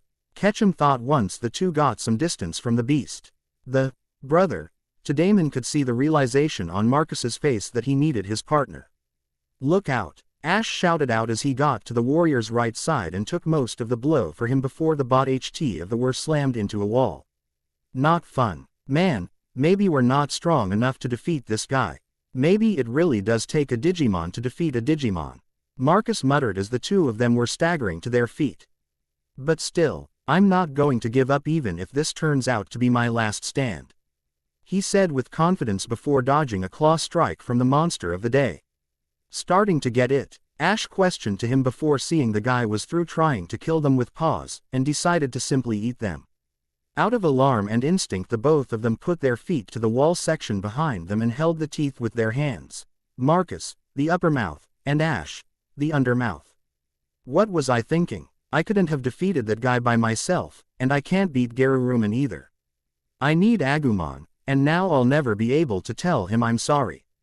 Marcus stated loudly as he recalled their fight with Tortamon, and how helpful his scaly chum was in that fight. He really is starting to get it. Ketchum thought as he was still making sure that he didn't end up dog food for this creature. As they continued to struggle, not only was the charge returning to their fists, but the memory of after they defeated the turtle came back to Marcus. Get it. I need you, Agumon.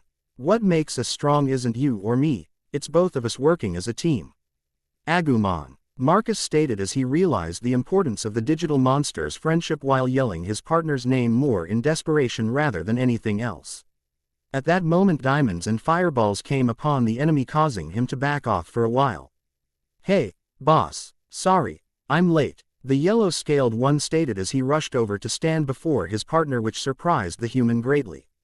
As they were getting to know each other again, Renamon got Ash back on his feet.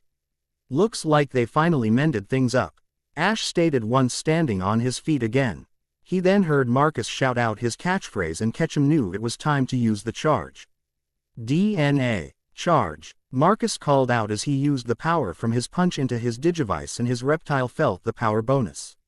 Agumon Digivolve too, the rookie shouted out before feeling the power flow into him, and he used it for his upgrade. Geo Greymon, the three-horned creature shouted out. DNA, charge, Ash shouted out as he put his energy into his Digivice. Renamon Digivolve too, she shouted out as she felt the human's energy flow into her, causing the vixen's body to change as well. Neo Kyubimon, she shouted out as a yellow-furred four-legged warrior stood there ready for battle. You know what to do, Ash instructed, and the two decided to go with the same strategy as before, but with a slight twist. Fox-tail Inferno, the multi-tailed individual shouted out as she had her fireballs not only surround the enemy, but Geo Greymon as well. We need to keep this fight contained, but unlike last time I believe that the two of you should have this one. Ash informed, and Damon nodded in appreciation. Once they were in place, the fireballs grew to make sure neither could leave the battlefield. This might be a bit too close for Horn Impulse, but just enough for a fire attack. The champion level on the side of good thought as he called up flames to his mouth. Geruruman realized that he couldn't use melee attacks either, so he readied his own flame attack.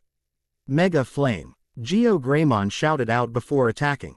Fox Fire, the black-furred one shouted out as he launched his blue flame at the enemy. Instead of canceling each other out, the attacks began to have a tug-of-war contest. This contest was causing both of them to come dangerously close to the flame barrier. Never surrender, Geo Greymon. You have my DNA charge and that will carry you through anything. Remember, you'll never lose as long as we fight together. Marcus shouted out, which gave the dinosaur the strength to dig deeper, and in the end his stream won. All right, Damon cried out once the battle was won in their favor. A job well done, you two. Ash congratulated the both of them with a smile on his face, and at that time the two champions depowered to rookie form. Looks like Marcus finally figured it out. Now they both know what they really need. The elder commented as he wiped the sweat from the top of his balding head as he stood outside of the station. With his part over, the old man walked away. You did it, Agumon. The human of the Brawlic duo stated with an outstretched hand. We did. The lizard corrected him as he took the outstretched hand. As long as the two of us work together, no Digimon can stand against us. The human stated back to his digital monster and meant every word. Yeah, we're still the ultimate team, boss. Agumon pointed back to him, and this caused the human to recall their earlier argument, and regret was evident on his face. Oh, listen, I'm really sorry, and I didn't mean what I said before. Marcus apologized to his scaly friend, and his tone spoke truly. No, I should be apologizing to you. The fire elemental responded back. Hey, wait a second. How did you two get her, and who brought you? The human questioned out of curiosity as he held out his Digivice to make sure that he didn't imagine using it. Well, Renamon drove us here on her cycle, but the old man was holding the Digivice, in fact ease. Agumon informed him, but stalled while looking around and added, hey, where is he? I could have sworn that he came in with us. The older human in question was nowhere to be seen. This raised a flag to both humans, since the elder that gave them their Digivices could walk in and out of their ba. As he pleased. You four. You made another mess, Yoshi shouted once, getting in the station and shined a flashlight on the saviors of the day. Oh man, I'd rather face another Digimon than deal with Yoshi. Run, Marcus shouted out before he ran off with his partner right beside him. Get back here, and clean this scorched circle on the railroad tracks. You four are in big trouble, the pink-jacketed girl shouted out. Once they were done running, the guys did their best to repair the damage, and the return to base with the Digi-Egg in hand. Digimon dealt with, train station mostly repaired, and no deaths in all of those care accidents. I call this mission over, Ash said to the others once they sent the egg back home. With nothing else to do, the field agents returned home for some well-deserved shut-eye. It felt like a normal day as the two woke up, and even as they headed for their place of business, nothing felt out of ordinary. All of that changed when he opened the door and the two he disliked the most were in front of him, standing at attention. Welcome back to DATS, sir. The two said in unison. We've been waiting for you, Marcus stated by himself, and his voice seemed sincere. With open arms, sir. The reptile known as Agumon added soon after and also sounded sincere. It was then that the person they were speaking to, Thomas, knew something was up and was a little freaked out of how they were acting. So, this is what Marcus and Agumon would be like if they acted more like Ash. Renamon thought as she, like Yoshi and Lalamon, looked at the scene at the door before adding, it does not work for them at all. The vixen turned to her partner, who was simply typing on one of the consoles, minding his own business. So, sir, you must be pretty tired. Have some tea while it's still warm. The brawler informed after his Digimon partner went to get the object in question, with the turtle Digimon's permission. Fresh brewed, the lizard added as he held up the beverage to the blonde they were trying to impress. Back at one of the consoles, the raven-haired youth could only feel bad for his brother. This has got to be bruising his warrior pride, Ketchum thought as he tried to stay straight-faced since this was still sort of funny. Thank you, the Brainiac responded while feeling a little nerved by this sudden show of kindness, since this was the guy that had a few wisecracks lined up for him. I just have one small question. What's the catch, Marcus? The blonde one questioned, since he wished to get to the bottom of this as soon as possible. You don't have to do any of the catching. We're doing all of the throwing, Agumon responded back in his usual clueless tone. The blue-furred boxer was about to call him out on this until the reptile got a stern tail smack in the back of the head by Renamon. That isn't what he meant, she said in a dead serious tone that put a little chill in the air. The vixen was not happy about this because she wanted Marcus to get straight to the point of this farce.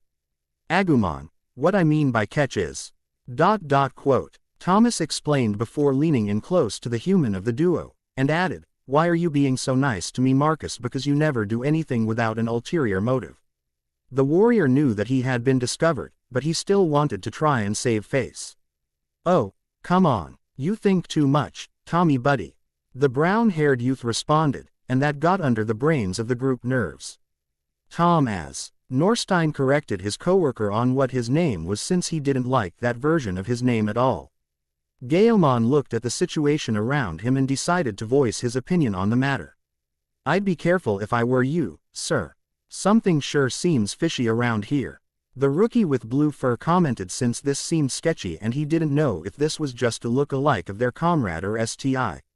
The genuine article. It's my cologne, Marcus responded back before thinking to himself, cologne, really, that's the best dodge I could come up with. It was at that time that the reptile gave up their attempted cover. Amazing. He figured it out just by the smell. As soon as the flame elemental said that, the human of the duo grabbed his mouth and forced him back.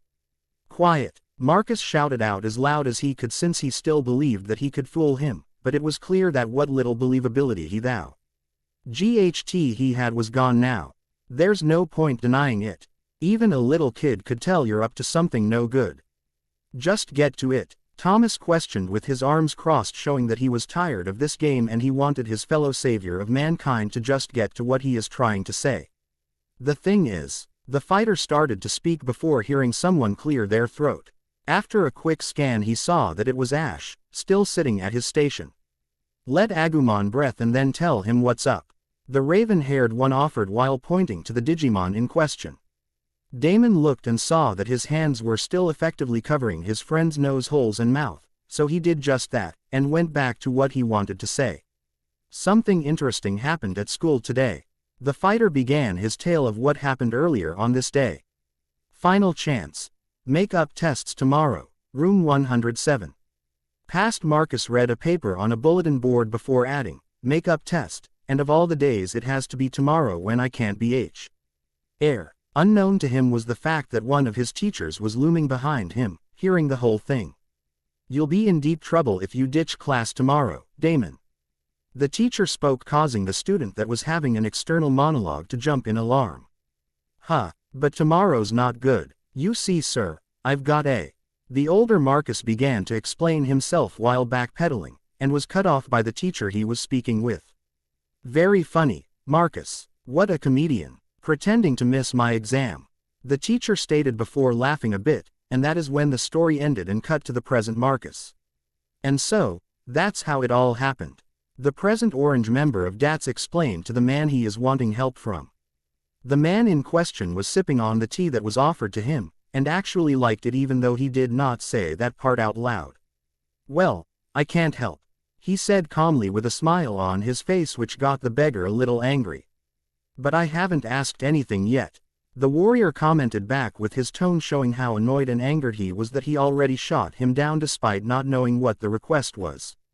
I know that I have somewhat of a scholarly reputation, Marcus, but even I can't do the impossible and teach you how to study. The blonde brainiac commented back, believing that he was being asked to be the fighter's tutor. How true, Yoshi commented back as she was listening in on the whole conversation quietly. He's good, but not that good, the plant-based partner replied as she floated by her partner's side. The two on the other side of the room were listening in and had a small back and forth with each other. Those four completely missed the point of that tale. Ash muttered to his partner while glancing over at his brother's situation. Indeed, but I do not think that they put either of you two on a high regard since the four of us are fairly new to this whole thing. Renneman stated back to him, and Ash had to admit that his yellow-furred wonder did have a good point. The two went to being quiet and listened to how he dealt with that setup. This isn't about studying, Marcus said to the four surrounding him since he was doing that on his own, and knew that he could pass the test better this time, but there was a bigger situation that he had to deal with first. Then what is it about? Thomas questioned, since if this request isn't about exploiting his intellect, then what was his plan this time? I have something big to ask you.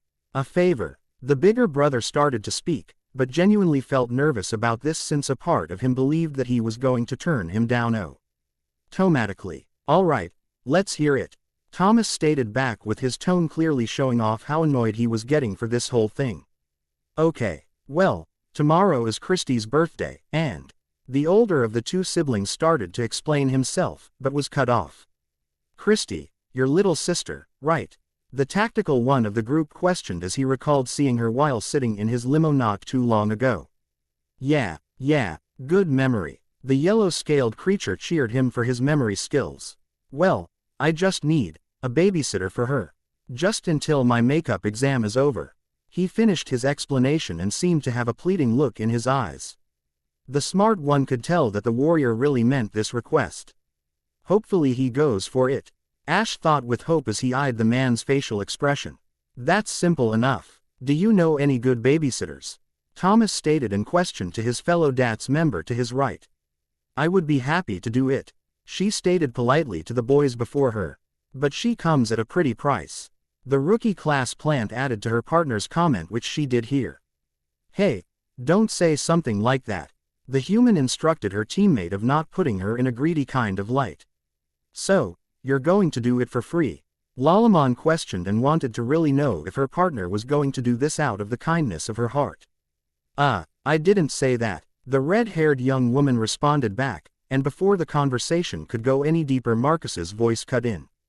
It can't be Yoshi, he stated calmly, which caught the both of them off. He then continued with, I need someone who could act like a big brother. This point seemed as though he really did need Thomas for it until Gaomon spoke up.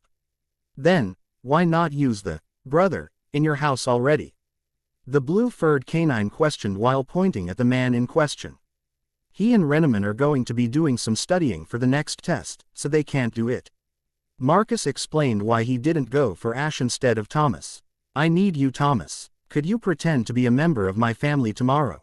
The fighter questioned with his pleading eyes even more in the focus. Family. The young one in question thought to himself before adding, we'll see. With the rest of the day being surprisingly slow, the teams went home with Thomas giving Marcus, Ash, Renneman, and Agumon a lift home. Hey, you coming or what? Ash shouted out once the four of them were out of his vehicle, and waving him to come over. Confused by this request, he decided to see what this was all about. Stand by, he said to the driver before getting out of the car, and headed straight for them. Why do I have to come to your house today? The birthday's not until tomorrow. The smart one questioned and pointed out to the others. Christy can be tough, so we wanted her to approve you first. Agumon explained why they wanted him to come to the house. Tough. It's a good thing I haven't said yes to this assignment. Norstein commented to the others in an almost joking tone. She isn't that bad. Come on inside, Ash stated as he opened the door for his team. I'm home, Marcus shouted out as Ash brought up the rear, and closed the door behind him. Hi again, Christy said to the return of Marcus's friend. I am Thomas H. Norstein. Sorry for my rudeness the other day when we met by my car. Thomas said to the mother since he really did feel bad being that cold to a very caring family. Oh, no worries. So, tell me, are you, Marcus, and Ash good friends? Sarah stated and then questioned since she was worried that there would be no friendship between the two that live with her and the people that they work with. Yeah, he responded back to her while not bringing up the fact that he risked the safety of the four of them due to his pride not too long ago. Thomas said he'd be hanging out with you on your birthday tomorrow. He'll take my place until I get back. Isn't that great? The elder of the two informed her and questioned this plan to her. Yeah, all right, I'm so happy, the younger of the two shouted out after a gasp of happiness since she could barely contain her excitement. No, the tactical one stuttered out, but his stuttering suddenly stopped when he looked at the one offering him tea. Son, it isn't a problem for you, is it? Sarah questioned calmly while looking right at his eyes. It was at that moment that Thomas felt a familiar maternal vibe that he hasn't felt in quite some time. I swear, he said while rising out of his chair and standing straight up. I, Thomas H. Norstein, will put everything I have into making Christy's birthday the best one ever. He proclaimed for all to hear, laying it on a little thick. Ash and Marcus thought at the same time, and saw Thomas's face change from cool and collected to realized shock. Why did I just say that? Thomas thought to himself after realizing what he had just said, but his focus was brought back to reality when he felt something hug him. Thank you so much, the little sister shouted out with a very happy tone. Hey, Thomas, do you have a funny friend, like Agumon, that hangs around with you or a cute one like Renneman? Christy questioned since she wanted to know if all of Marcus and Ash's new friends had strange friends as well. Funny or cute friend? He questioned back to her while wondering what she was getting at, and then it hit him. Oh, you mean my partner? He stated back to her just to be sure that they were on the same page. His Digimon is named Gaomon. The yellow reptile informed her since he understood what the two were talking about. Show me, show me, show me, she shouted out while still hugging her stand-in brother. I wonder if you will be this excited to see him as well, little sister. Thomas thought as he smiled at Christy's energy. Okay, he said aloud while reaching for his Digivice and lifted it up. Gaomon, realize, he commanded, and as expected his partner materialized in the kitchen. Sir, yes sir, the blue canine called out as he was expecting a fight, but instead saw a little girl standing before him. He's so cute, Christy shouted out after letting out a happy squeal. Nice to meet you, the boxing class Digimon stated back to her, and blushed for being called cute along with meeting someone this young in terms of humans. It's a talking dog, the little sister shouted out with excitement even though she already knows of a talking dog. She called you a dog, the flame-throwing rookie shouted out with a laugh. Would a dog wear boxing gloves? The fist-fighting Digimon questioned as a veiled threat to his coworker to zip the lip unless he wants to know what his fists taste like. Well, I better start making some dinner if we plan to eat sometime this century.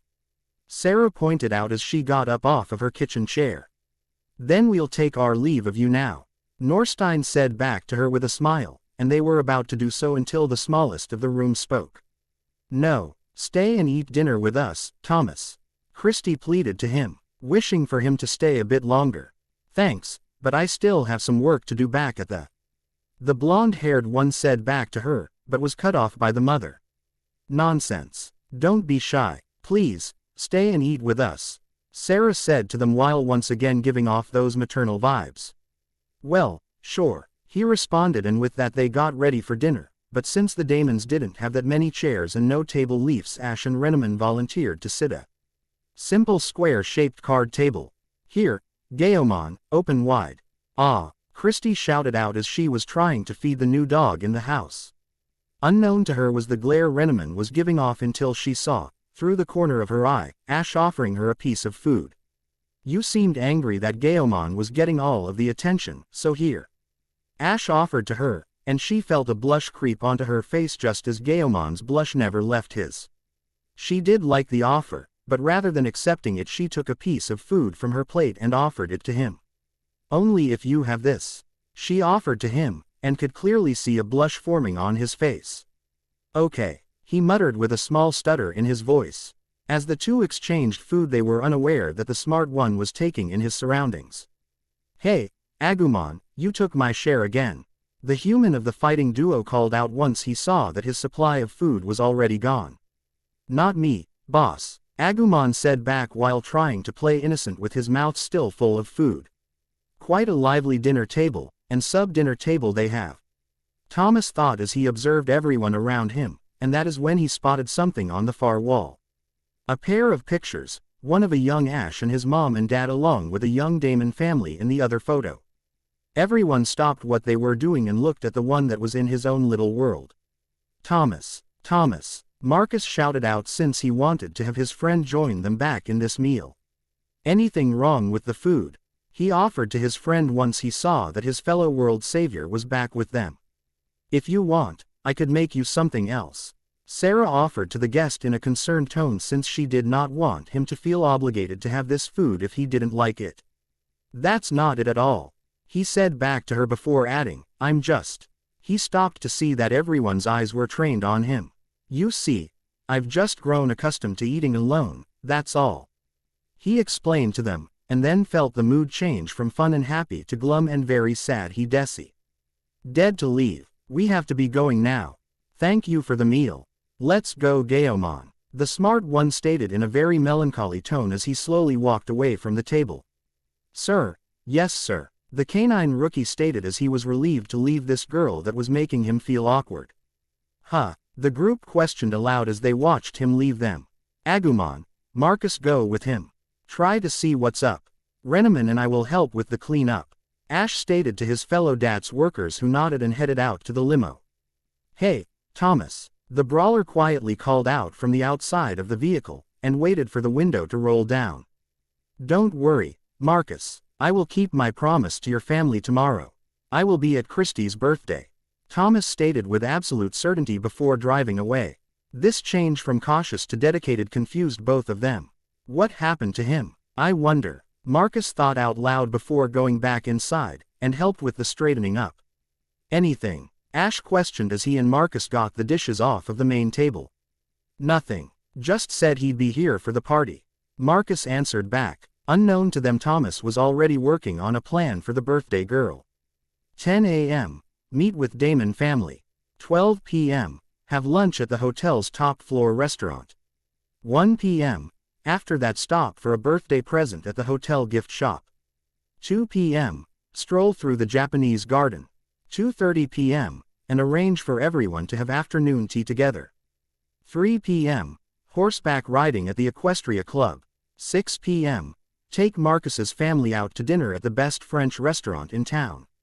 Thomas read over the game plan he had for that little sister before adding, it's perfect.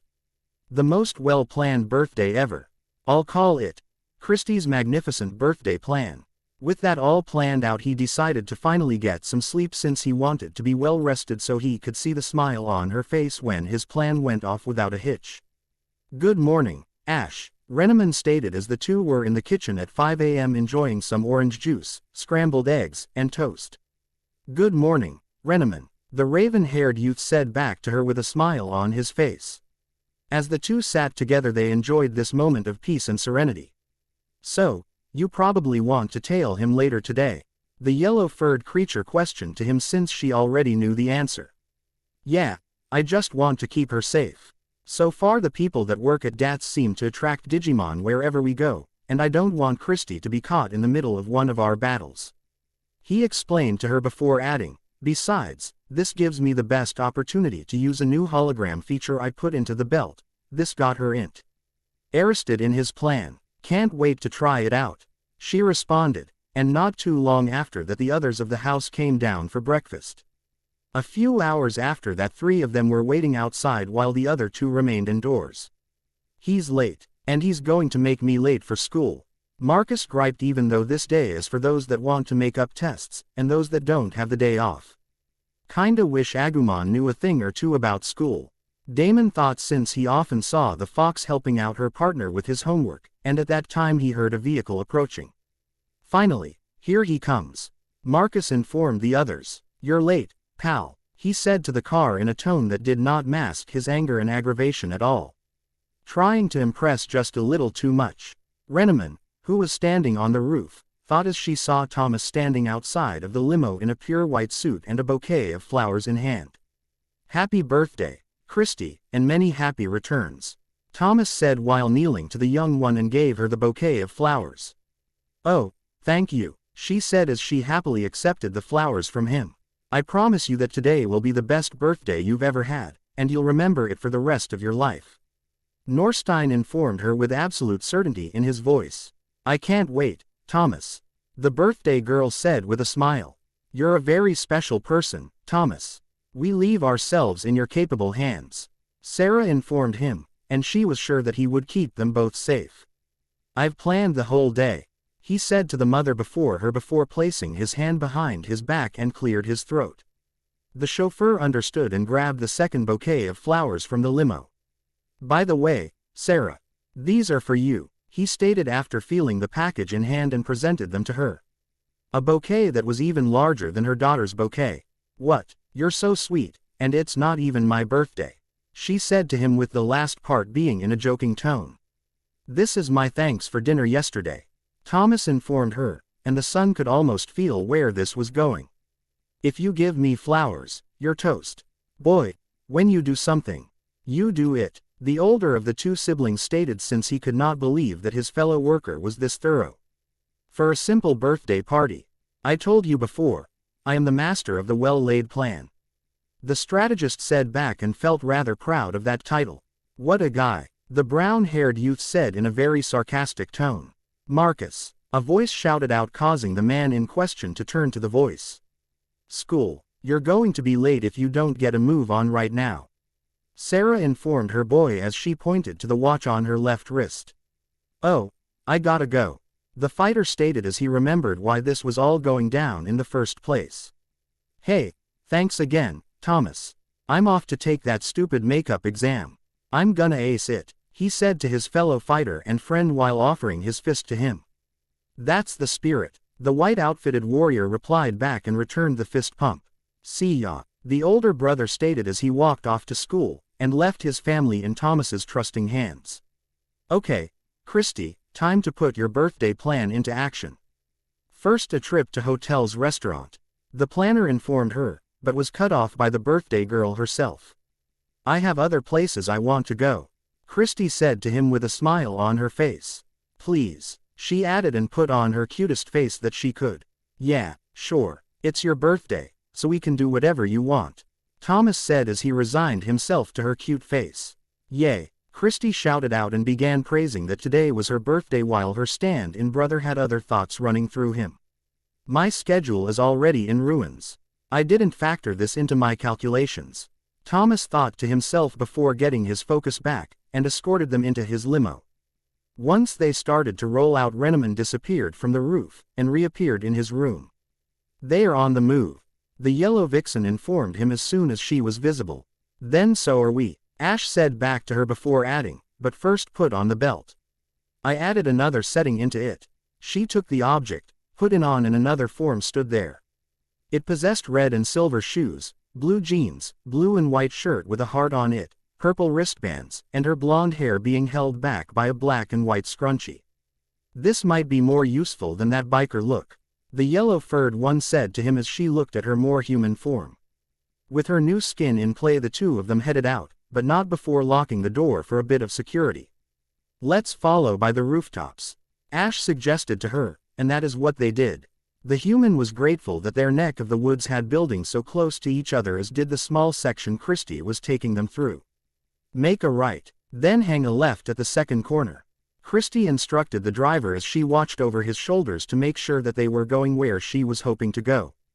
Behind her was her mother and Thomas. Sarah simply sat there, enjoying the drive, and knew that her friend would like it too if she were here. Thomas, on the other hand, was deep in thought as he looked at his handheld laptop. I've got to do something to make up the time we've lost, the blonde-haired genius thought to himself while staring at the screen. Sarah stopped thinking of her friend to notice that her stand-in son didn't seem to be enjoying himself. Something wrong, Thomas? The brown-haired mother questioned to the young man to her left. Her voice snapped him out of his deep thought, so he decided to address her concern. No, nothing, he responded before his limo stopped all of a sudden. This caused those that here in the car to jostle a bit. Hey, why'd you stop? The young man stated in a level tone, since he did not wish to offend his butler's driving skills. My deepest apologies, Master Thomas, the driver stated as he looked at the problem before him. A section of a fence along with two small stone obelisks stood in their path to the next road over. Well, what are you waiting for? Thomas questioned, since, from his position, could not see the problem that was causing this delay. We seem to be temporarily out of road, sir, the driver informed the group behind him. That's weird. I know that this is how we always get to, Christie thought to herself, and was beginning to feel doubtful of her directional skills until she realized where they were. It doesn't matter, we're almost there anyway. Let's get out and walk from here, Christie said to the group with a smile on her face that she knew that they were heading in the right direction. No car. Now we're going to lose even more time, Thomas thought to himself as he felt that all his hard work last night was slowly going down the drain. Another part of him realized that he was going to be making a lot of phone calls real soon. Thomas, hurry up, the birthday girl shouted out when she realized that her stand-in brother was still in the car. He chuckled, which the other two didn't know why, and then he got out of the car to join them. On the building close to them stood their watchers. Let's not have Christie be the navigator when we go somewhere, Ash, Renneman stated, since she had a feeling that the little one had no idea where she was going, and it was only through dumb luck that they were remotely close to their destination. Don't sell Christie short. If it was me as the navigator, I'm sure that we would have hit all of the dead ends along the way, Ash reasoned with the yellow-furred one, and she did have to admit that did sound like something her partner would do. We better keep an eye on them, the vixen informed, and with that said the two leapt off to their next roof. Renneman knew that she could easily blow away the obstructions, but for the two of them, this was a recon mission only. As for the actual big brother, he was dealing with his own problem of the day. I'm gonna fail bad, the fighter muttered to himself as he stared blankly at his test paper, since he could feel all the stuff he studied suddenly left him right then and there. Back at the party, the actual party people were at their destination, a small brick building with their onlookers resting on the rooftop across the street from them. This is where you wanted to go? The genius questioned as they stood before the simply building with a sliding entrance door. Yeah, the arcade, Christie shouted out with complete joy as she held her mother's hand while walking inside. Come on, Thomas, let's play, the young one said to her stand-in with a smile, since she really wanted him to experience the joy this place gives her. I'll be right there, he said to them, and waited until the doors closed to do what he dreaded on doing. Hello, this is Thomas H. Norstein. I'm terribly sorry, but I have to cancel my reservation. Please forgive me, this stop wasn't on my schedule, he said on his cell phone with his hand covering his mouth, since he did not want anyone hearing what he was saying. After hanging up, the egghead took a deep breath, and went into the arcade with the others. Looks like that is one thing the brother and sister have in common, Ash stated as he stood on the roof and watched the whole thing. What is that? His fluffy partner questioned, wanting to know what he was talking about. Both of them have a knack for being the strategy sinkers when it comes to a Thomas Norstein plan. He explained what he was talking about, and she had to admit that he did have a point. Inside the building were the party people standing before a crane game. You just pick out a stuffed animal, and I'll grab it for you, Christy. Thomas informed her since this was still in the spirit of his plan, and it did seem a bit more fun. That one, the kitty cat, the young girl said with happiness as she eyed the one that she wanted. You got it, he said back to her as he activated the machine, and picked up a cute pink kitty cat. Right, he questioned to her, and was sort of expecting a confirmation on his catch, but instead. No, the other kitty, Christy corrected him, which confused the savior of mankind until he saw what she was now pointing to. A tiger-themed one with a very angry face on it. Oh, that kitty, he said dejectedly before releasing the pink one before it went through the exit hole, and picked up the one that she wanted. The next stop was a versus fighting video game where the two players were facing one another instead of side by side. KO. The computer voice shouted out as a white bunny went flying. I win. The birthday girl shouted out with happiness as another victory went under her belt. I didn't know that you were this good at video games, the mother said in a shocked tone, but she was also quite proud over what she had seen. It was at that point that her opponent peeked over the corner of the machine before another round could begin. I keep losing. I'm terrible, the genius said to himself in disbelief that a man of his intellect couldn't even win one round. Maybe it's a good thing Marcus couldn't make it. He would never let you live these 17 loses down. Gaomon informed his partner while staying inside the Digivice since he still didn't know how to react while being around that young girl. That is true, Gaomon, and I'm not sure whether Ash would or not.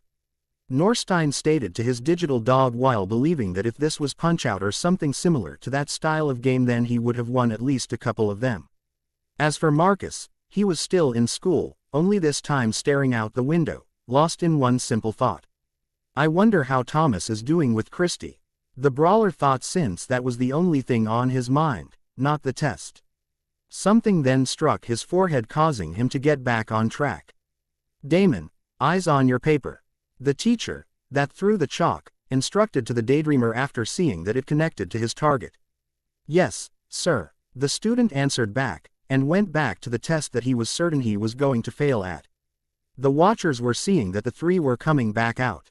Looks like they're done in there, Ash informed his partner as he saw their three targets with a stuffed kitty in hand. The fox, who was simply training on the rooftop, glanced over with the corner of her eye, and saw the animal. At least it's not a blue doggy, she muttered under her breath, and it was then and there that the human half of this decided to call her out on this side of her. You've been like this ever since Christy caught sight of Gaomon, Ash started out with, and then brought up with something from the past, as I recall though, when she snuck into our room and tied bows on your tail and ears out of cuteness. You found them annoying, and now there's a new canine focus, you seem threatened. She looked right at him, and had a feeling she knew what he was implying, but she wanted to make sure. What are you getting at, Ash? The hidden yellow-furred warrior questioned to him while not sounding offended by his comment. Could it be that a part of you liked the attention that the little sister gave you? He offered to her, and then added, is it possible that you may have a puppy side underneath all of that warrior pride? She became flustered because a part of her did like the bows in her fur, just a bit. Her attitude went back to normal once she recalled why they were on a rooftop. I know you like to hear the sound of my voice, but don't forget, we are supposed to be making sure that nothing happens to the birthday girl. The pointy-eared protagonist informed him before leaping away. The hat-wearing hero did have to admit that he did like the sound of her voice, but she did have a point. Right, he said back to her, and followed her. Eventually they were forced to go to sidewalk levels since the buildings in this upcoming sector seriously varied in size. Despite wearing a hat, Ash knew that one of them may recognize him from a distance, so he pulled out a pair of sunglasses. Seriously? She questioned to the hero as they continued to walk shoulder to shoulder. I've seen it in a comic, cartoon, and movie. This hero wore a simple pair of glasses, and no one was the wiser. He whispered back to her, and with that they simply followed them a few people behind. The three-person party were having their own conversation. I'm hungry, the smallest of the Damon clan informed the others in a somewhat whiny tone. Me too. It is about time for lunch. Sarah informed them of the time she saw on a store clock a ways back. Renneman heard this, and was about to question her partner, but his stomach beat her to it, much to his embarrassment. Yes, time to get things back on schedule, Thomas thought to himself in victory after hearing both ladies' comments. There's a great little French cafe I know just around. The blonde-haired youth was about to speak before being cut off by the birthday girl. I know a much better place to eat, Christy said to her party, much to Thomas's aggravation. Her actual big brother was suffering a similar type of aggravation, with a word problem. An older brother leaves home to go to school, which is 2 kilometers away from his house. 10 minutes later his little sister chases after him using the same road. The older brother walks 80 meters per minute while the sister runs 200 meters per minute. How many minutes will it take the sister to reach her brother? Marcus thought to himself as he read the problem he was stumped on. Let's see. If I were her brother I would, he thought to himself before muttering out loud, sit down and wait for my sister. His sis on the other hand had made it to her restaurant. Man, do I feel out of place, Thomas thought to himself as he entered the restaurant in question and felt everyone staring at him, most likely due to his pure white suit. Except for a couple that came in behind them, they could care less. This is your idea of lunch? The genius questioned out loud as he saw the chunk of something on a burner. I told you this place was great, the little one said to him with a smile, since she really wanted him to experience this wonderful food of hers. How do you eat this stuff? Norstein questioned, since in all of his travels he has never encountered such a food-related oddity. You just press it down like this, and scoop. The birthday girl instructed while doing just that, and shoved her piece in her mouth. Delicious. That really hits the spot, she informed them as she felt the chunk that she had slid right into her stomach. Come on, it can't be that good, Ash thought to himself before doing as he had heard, and shoved it into his mouth. I stand corrected, the hero thought after tasting it, and swallowed it. The vixen did the same as he, and also enjoyed it. Christy just loves her fried slop, but I can't stand it, the mother admitted to the group that surrounded her. Which the birthday girl took no offense to her mother's words, since she was still focused on having her stand-in brother try her food. Don't knock it till you try it, Christy said to Thomas as she anxiously awaited for him to try some. Okay, he responded back with a nervous tick in his voice. He took some, tried it, and then a big smile was plastered all over his face. I like it, he responded with his smile never leaving his face, much to the birthday girl's delight. That was yummylicious, the little one shouted out, extremely happy. For that moment Thomas forgot all about his schedule as he was eating it, but once all of it was gone the blue savior decided it was time to go. Waiter, we'll take the check now, please, the man in white informed their food supplier. At another table 2 others were leaving as well, only with their food supplier standing closer to them. Yes, sir, you can pay at the register whenever you are ready, Thomas's waiter informed the 3 of them, while Ash's waiter said something differently. For you and your date, no charge, the waiter said with a kind smile, much to both of their surprise of this being listed under the D word. It was then Ash recognized the man serving them. It's the same elder as those other times. What's his story? Ash thought to himself before getting down to business. I am sorry, sir, but I was raised to never accept gratuities, the hat-wearing hero said to him, which caused the elder to smile. So much like your father, the giver of Digivices thought to himself before getting back on task himself. If that's what you want, then pay up at the register when you're ready to leave. A nod of understanding was his answer. Thomas had dug his credit cards out in that time, and handed his waiter one that has never let him down. Just put it on my card, Thomas informed with a sly smile, since he wished to look cool in front of the Damon family. The waiter's smile went away and was replaced with a dead serious face. Where do you think you are? The waiter questioned the rich boy sitting down. Huh, the planner questioned out loud, since he didn't understand what the man was talking about. This isn't the Taj Mahal. We only take cash here, the silver-haired man informed, and the strategist got what their waiter was talking about. Sorry, I'm all out of cash. I spent it all at the arcade. Thomas informed their waiter with an embarrassed expression on his face. The planner's pride had to take a blow as he had to be bailed out of this jam. Thank you for paying for lunch, Sarah, Thomas stated with his head hung in defeat.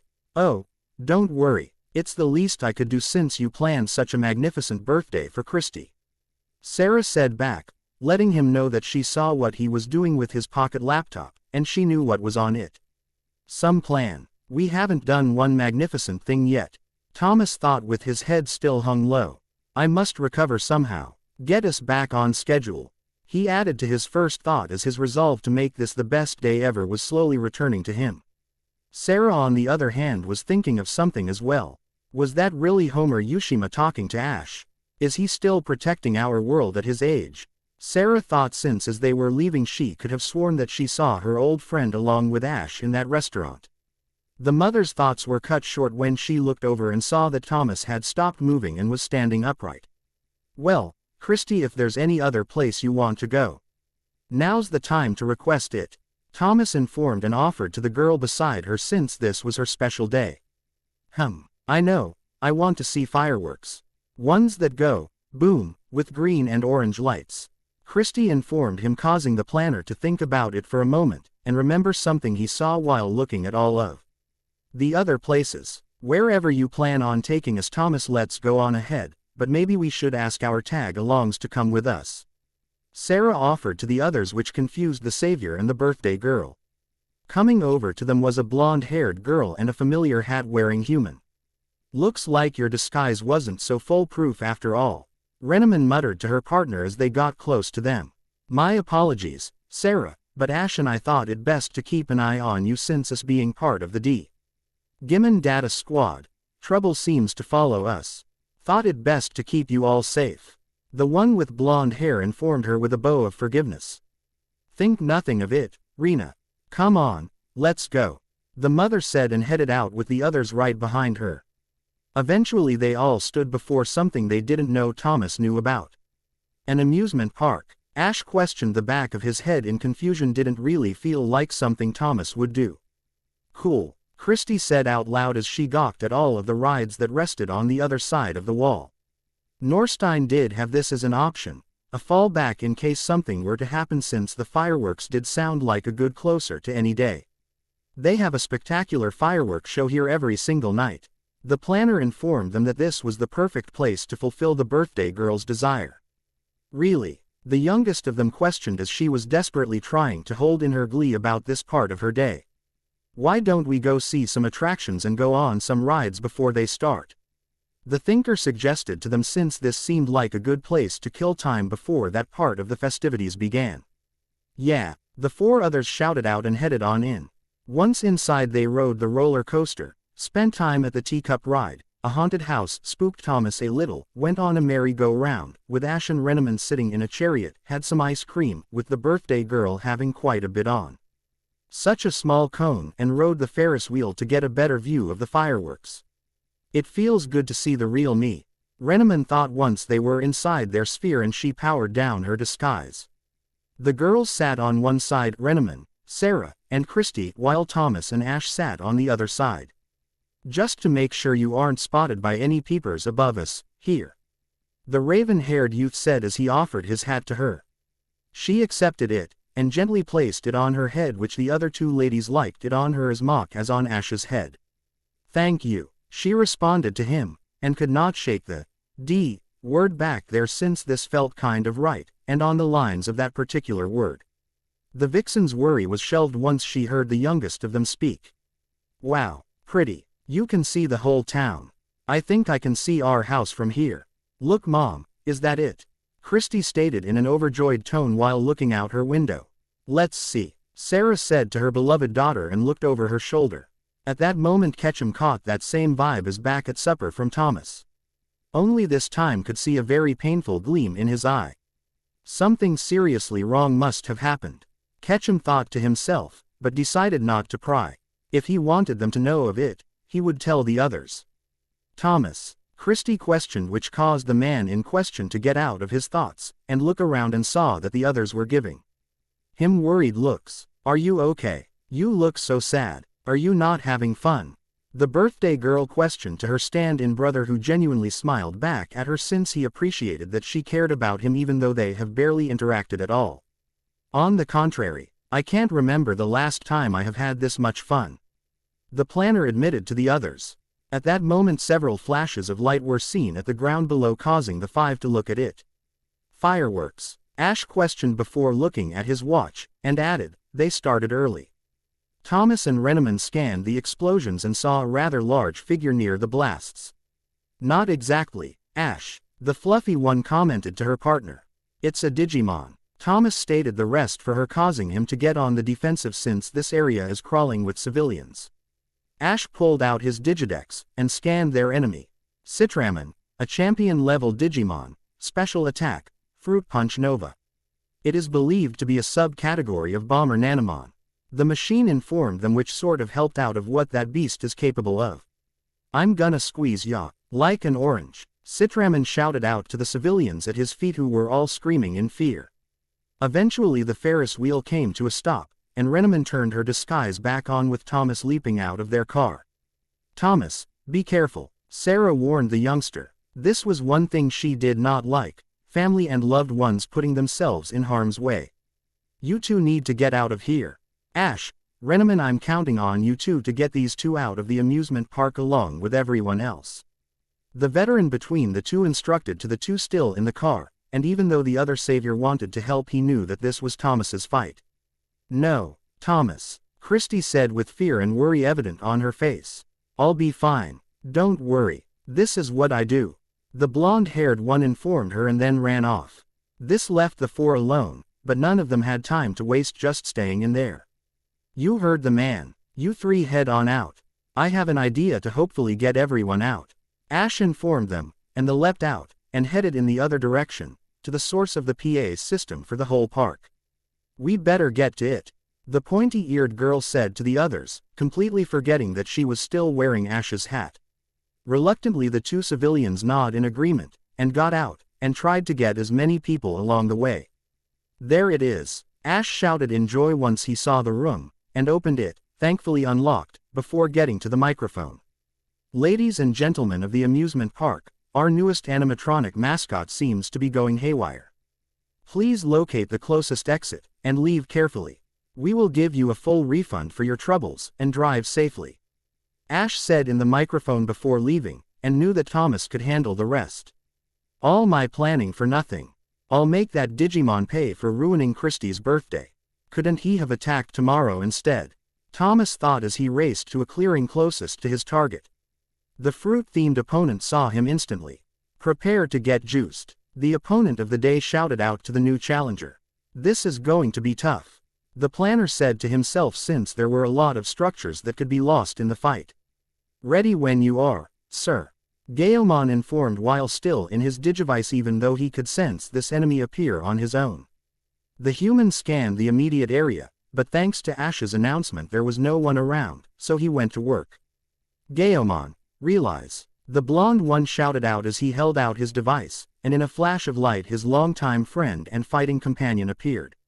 Sir, yes, sir, the digital dog shouted out once he was completely in the open. He's tart, careful, the digital monster informed, since he knew that this creature had a habit of splash-like moves. We'll stay clear of the juice, Thomas assured him before pulling his comm link out of his pocket, and decided to let the others know. This is Norstein. There is a Digimon on a rampage in Unit U-308. The target is Citraman, requesting area be shut down immediately. He informed into his listening device, and waited for a response. Confirmed. Area U-308 will be blockaded. The long-haired desk jockey informed the field agent. Thomas, don't do anything until the others get there, Samson instructed to the loyal one of DATS. He knew that with more Digimon on their side the less of a chance that amusement park will look more like a war zone. Nay, I'm sorry, sir, but this fight has become a personal matter to me, the field agent informed as he tried to keep his voice as calm as possible. His answer did not go over very well with his commanding officer. Keep your personal feeling out of this, Samson shouted to him before adding, stand by. Backup is on the way. He was giving his soldier another shot of not disobeying him, and hoped that he would not. It's not my intention to disobey orders, sir, but I'm taking this Digimon down alone. Thomas said back to him in a stern tone since he wanted to make it clear that he meant every word. No, I'm telling you for the last time. Do not proceed until backup area. Their commander shouted to him, but was cut off before he could finish. The strategist hung up on his end, and put his comm link away before returning to his target, Citraman. Perhaps Ash will serve better since he is in the same area. Kudamon offered to his old friend as saw the signal from his digivice in the immediate area. Ash, respond, Samson stated after tapping into Ash's comm link. Sir, Ash here, the hat-wearing hero responded while calmly walking to the others. You must go back and assist Thomas in stopping that Digimon. Samson ordered to the raven-haired hero. Far be it for me to disobey you, but I think that Thomas wants to deal with this fight on his own. He responded and had a feeling that he only upset him, so the young hero added, besides he does have the pride of a warrior, and if I were to interfere that would only wound it, not help it. With nothing else to be said he hung up and rejoined the others. The fellow world savior only hoped that the genius could really handle this. Well, ready, the human half of the duo questioned once he was ready for battle. Sir, yes, sir. Gaomon responded in a stern tone of his own, to let the human know that he was with him no matter what he chose to do. This is for Christy and Sarah. The birthday planner thought before saying out loud, pursue and secure. The soldier then charged up his hand and channeled it into his digivice. DNA charge, he shouted out and then let his partner take over. Gaomon Digivolve too. The small boxing-themed rookie shouted out while feeling the energy flow through him and soon added, Gaogaman. Once the energy reached its peak and he transformed into his four-legged form. Bring him down, Gaogaman. Go, Thomas commanded and then pointed at his target. The four-legged champion charged straight ahead, ready to end this fight fast and clean. I'll show you. The enemy shouted out and started to throw his attacks at the canine which all of them missed. Once he got in range Gaogaman pounced on their target with his claws ready. That's the way. Now, squeeze the juice right out of him. Thomas shouted out with a happy smile since this fight was going swimmingly. Fine, just be warned if you squeeze me. Everyone goes for a swim. Citraman informed as he showed off his entire ammunition before the four-legged canine. This drew concern from Gaogaman because he didn't know how to get past this defense. Oh no. The genius shouted out before thinking, there's enough juice in there to level the entire park. It was then that his mind reminded him of something that the birthday girl wanted to see. I know, I wanna see fireworks, ones that go boom with green and orange lights. Past Christie said in his mind, and the blonde-haired man took a good look at the enemy's color scheme. Gaogaman, grab him, toss him into the sky. Hi, Thomas shouted out while pointing at the starry sky above them all. Sir, yes, sir. The canine shouted back before using the streamers on his body on the now standing upright's enemy's ankles, and was able to heave the fruit-themed enemy right up into the air. Finish him, Norstein shouted out at his partner while the enemy was still airborne. Spiral blow, the digital partner shouted out as he unleashed his wind element attack, and took out the variant of Bomber Nanamon. I'll be back, and even juicier than before. The shades-wearing citrus creature shouted out before finally blowing up, and leaving fireworks in his place. With that everyone, the citizens, Gaogaman, Thomas, and others were simply enjoying the show. Situation contained. Thomas turned him back into a digi-egg. Megumi informed the others after seeing that the enemy's life sign was no longer transmitting. He disobeyed your orders. What will you do? Kudamon stated and questioned to his human partner while resting on his neck. I'm going to sit here and enjoy the fireworks. Samson responded without even looking at his partner, and kept his shaded eyes on the display screens showing them a spectacular fireworks show. Kudamon had a feeling that he wasn't going to do anything to Ash either, so the small Digimon decided to be like the others and enjoy the show. Unit 5 reporting. No sign of that giant orange, but the fireworks are something special tonight. An officer in the parking lot responded to dispatch while staring at the display before him.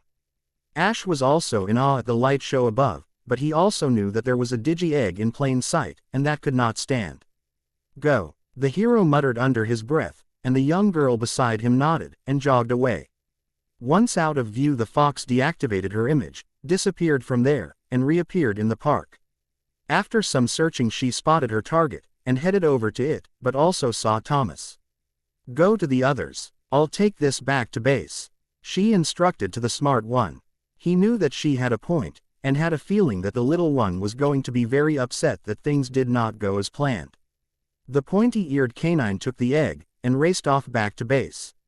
"I better hurry if I want to make it back in time for cake," Renneman thought while leaping to their place of business. While she was doing that and the fireworks were dying out, Marcus was still at his desk in a pitch-black school. "Finally, I'm finished," the bruiser said out loud as he sat at his desk, completely stunned that he was actually done with that retake test. Back at the amusement park, Thomas made it out, with Gayomon back in the Digivice and seeming down in the dumps. "Thomas, here," the birthday girl shouted out as she, Mom, and Ash waited right by the tape. "Sorry, I tried, but I guess I can't make all of Christie's birthday wishes come true," the young Norstein said to the three of them. This only confused the mother and Ash, since it felt as though the little one was really enjoying herself. "Oh, Thomas, what are you talking about, silly? Your birthday plans today were magnificent," Sarah commented to him with a warm smile on her face, with a simple smile and nod in agreement from H. This seemed to have surprised the planner greatly, since nothing went at all as he had planned. Thomas, the youngest of the daemons shouted up at the planner to get him out of his daze. He heard her, and knelt to her so she would have an easier time talking to him. "Yes, Christie," Thomas stated to her, allowing her to continue what she wanted to talk about. "Thank you. Those fireworks were the best ever, and so are you," she explained while expressing great joy to her stand-in brother while giving him her birthday kiss. This actually made the older man blush a bit as he continued to kneel there. "I'm getting kind of hungry again," Christie said to her mother, since all of this excitement really emptied her reserves. "Well, I could eat," the older woman said to the group, admitting, by her tone, that she was really starving. This caught the planner's attention, causing him to stand upright. "Really?" he questioned while going from kneeling to standing. "There's a French restaurant, I know that." He started to speak, but the mother to the brawler of the group put her finger to his mouth. She was touched that he still wanted to follow his plan, but she knew of a better idea. "I have a better idea. How would you like me to cook you a home-cooked meal?" the mother said in question to her stand-in son with that same warm smile. "Sure, sounds great," he answered back, and with that the four headed back home. Once they got inside, the driver along with Marcus, Agumon, Yoshino, Lalamon, and Renneman were already inside, waiting for them. With a little bit of time they all sat down for supper with confetti shooters in hand, which they did not use until after the birthday girl blew out all of her candles. "Happy birthday, and many happy returns," they all said to the girl in question, who sat back in her chair. "Here's a little something that Lalamon and I picked out together," the human of the two stated while handing the young one a yellow and red gift. "I would have helped wrap it too, but I don't have hands," the seed creature explained to the birthday girl, even though she had a feeling that much was obvious by all. "Thanks a lot," Christie said back to the two girls sitting across from her. "Christie," Marcus stated as his sister just took hold of her gift from Yoshi, but turned her head to her brother. "I'm really sorry I was late. I hope I didn't ruin your birthday after promising to spend time with you today," the fighter explained to her, and genuinely felt bad for doing such a thing to her. As he rubbed the back of his head in embarrassment, the teen saw from the corner of his eye that his scaly chum was helping himself to the eggs. "You didn't ruin it. We had lots of fun. Right, didn't we, Thomas?" the birthday girl informed him and questioned to her stand-in brother. "Yeah," he said to her with a small blush growing back on his face. Sarah could only smile and chuckle a little at how the egghead was acting with that compliment. "Really? That's good to hear," Marcus said to her, and was happy that everything worked out all right. It was then he decided to deal with a slight problem. "Hey, you hog, you ate my eggs," Marcus shouted at Agumon while holding him back from the final piece. "Oh, sorry, were those your eggs?" Agumon questioned, even though he already knew the answer. Before either of them could claim the final piece, a pair of chopsticks took it away. The pair of utensils belonged to Thomas as he slowly placed it into his mouth. "Ah, so good," The smart one said to all of them, but Ash could tell that a little of that statement was to rub it into Marcus's face of how good the egg was. No fair, Thomas. You took advantage of my temporary confusion. The son of the mother shouted out to his fellow worker as he tried to point out the move against him was unfair. Your confusion is never temporary, Marcus. The thief said back to the fist's first fellow. Okay, that does it. He shouted out, and all were expecting him to start a fight, and then he added, no dessert for you. This back and forth was actually upsetting the girl of the day. Marcus, stop, you're embarrassing me. Christy informed them even though she was answered back with a group laugh. Ash was just happy that everyone was enjoying themselves this night. It wasn't until that moment that Ash realized something strange in the room.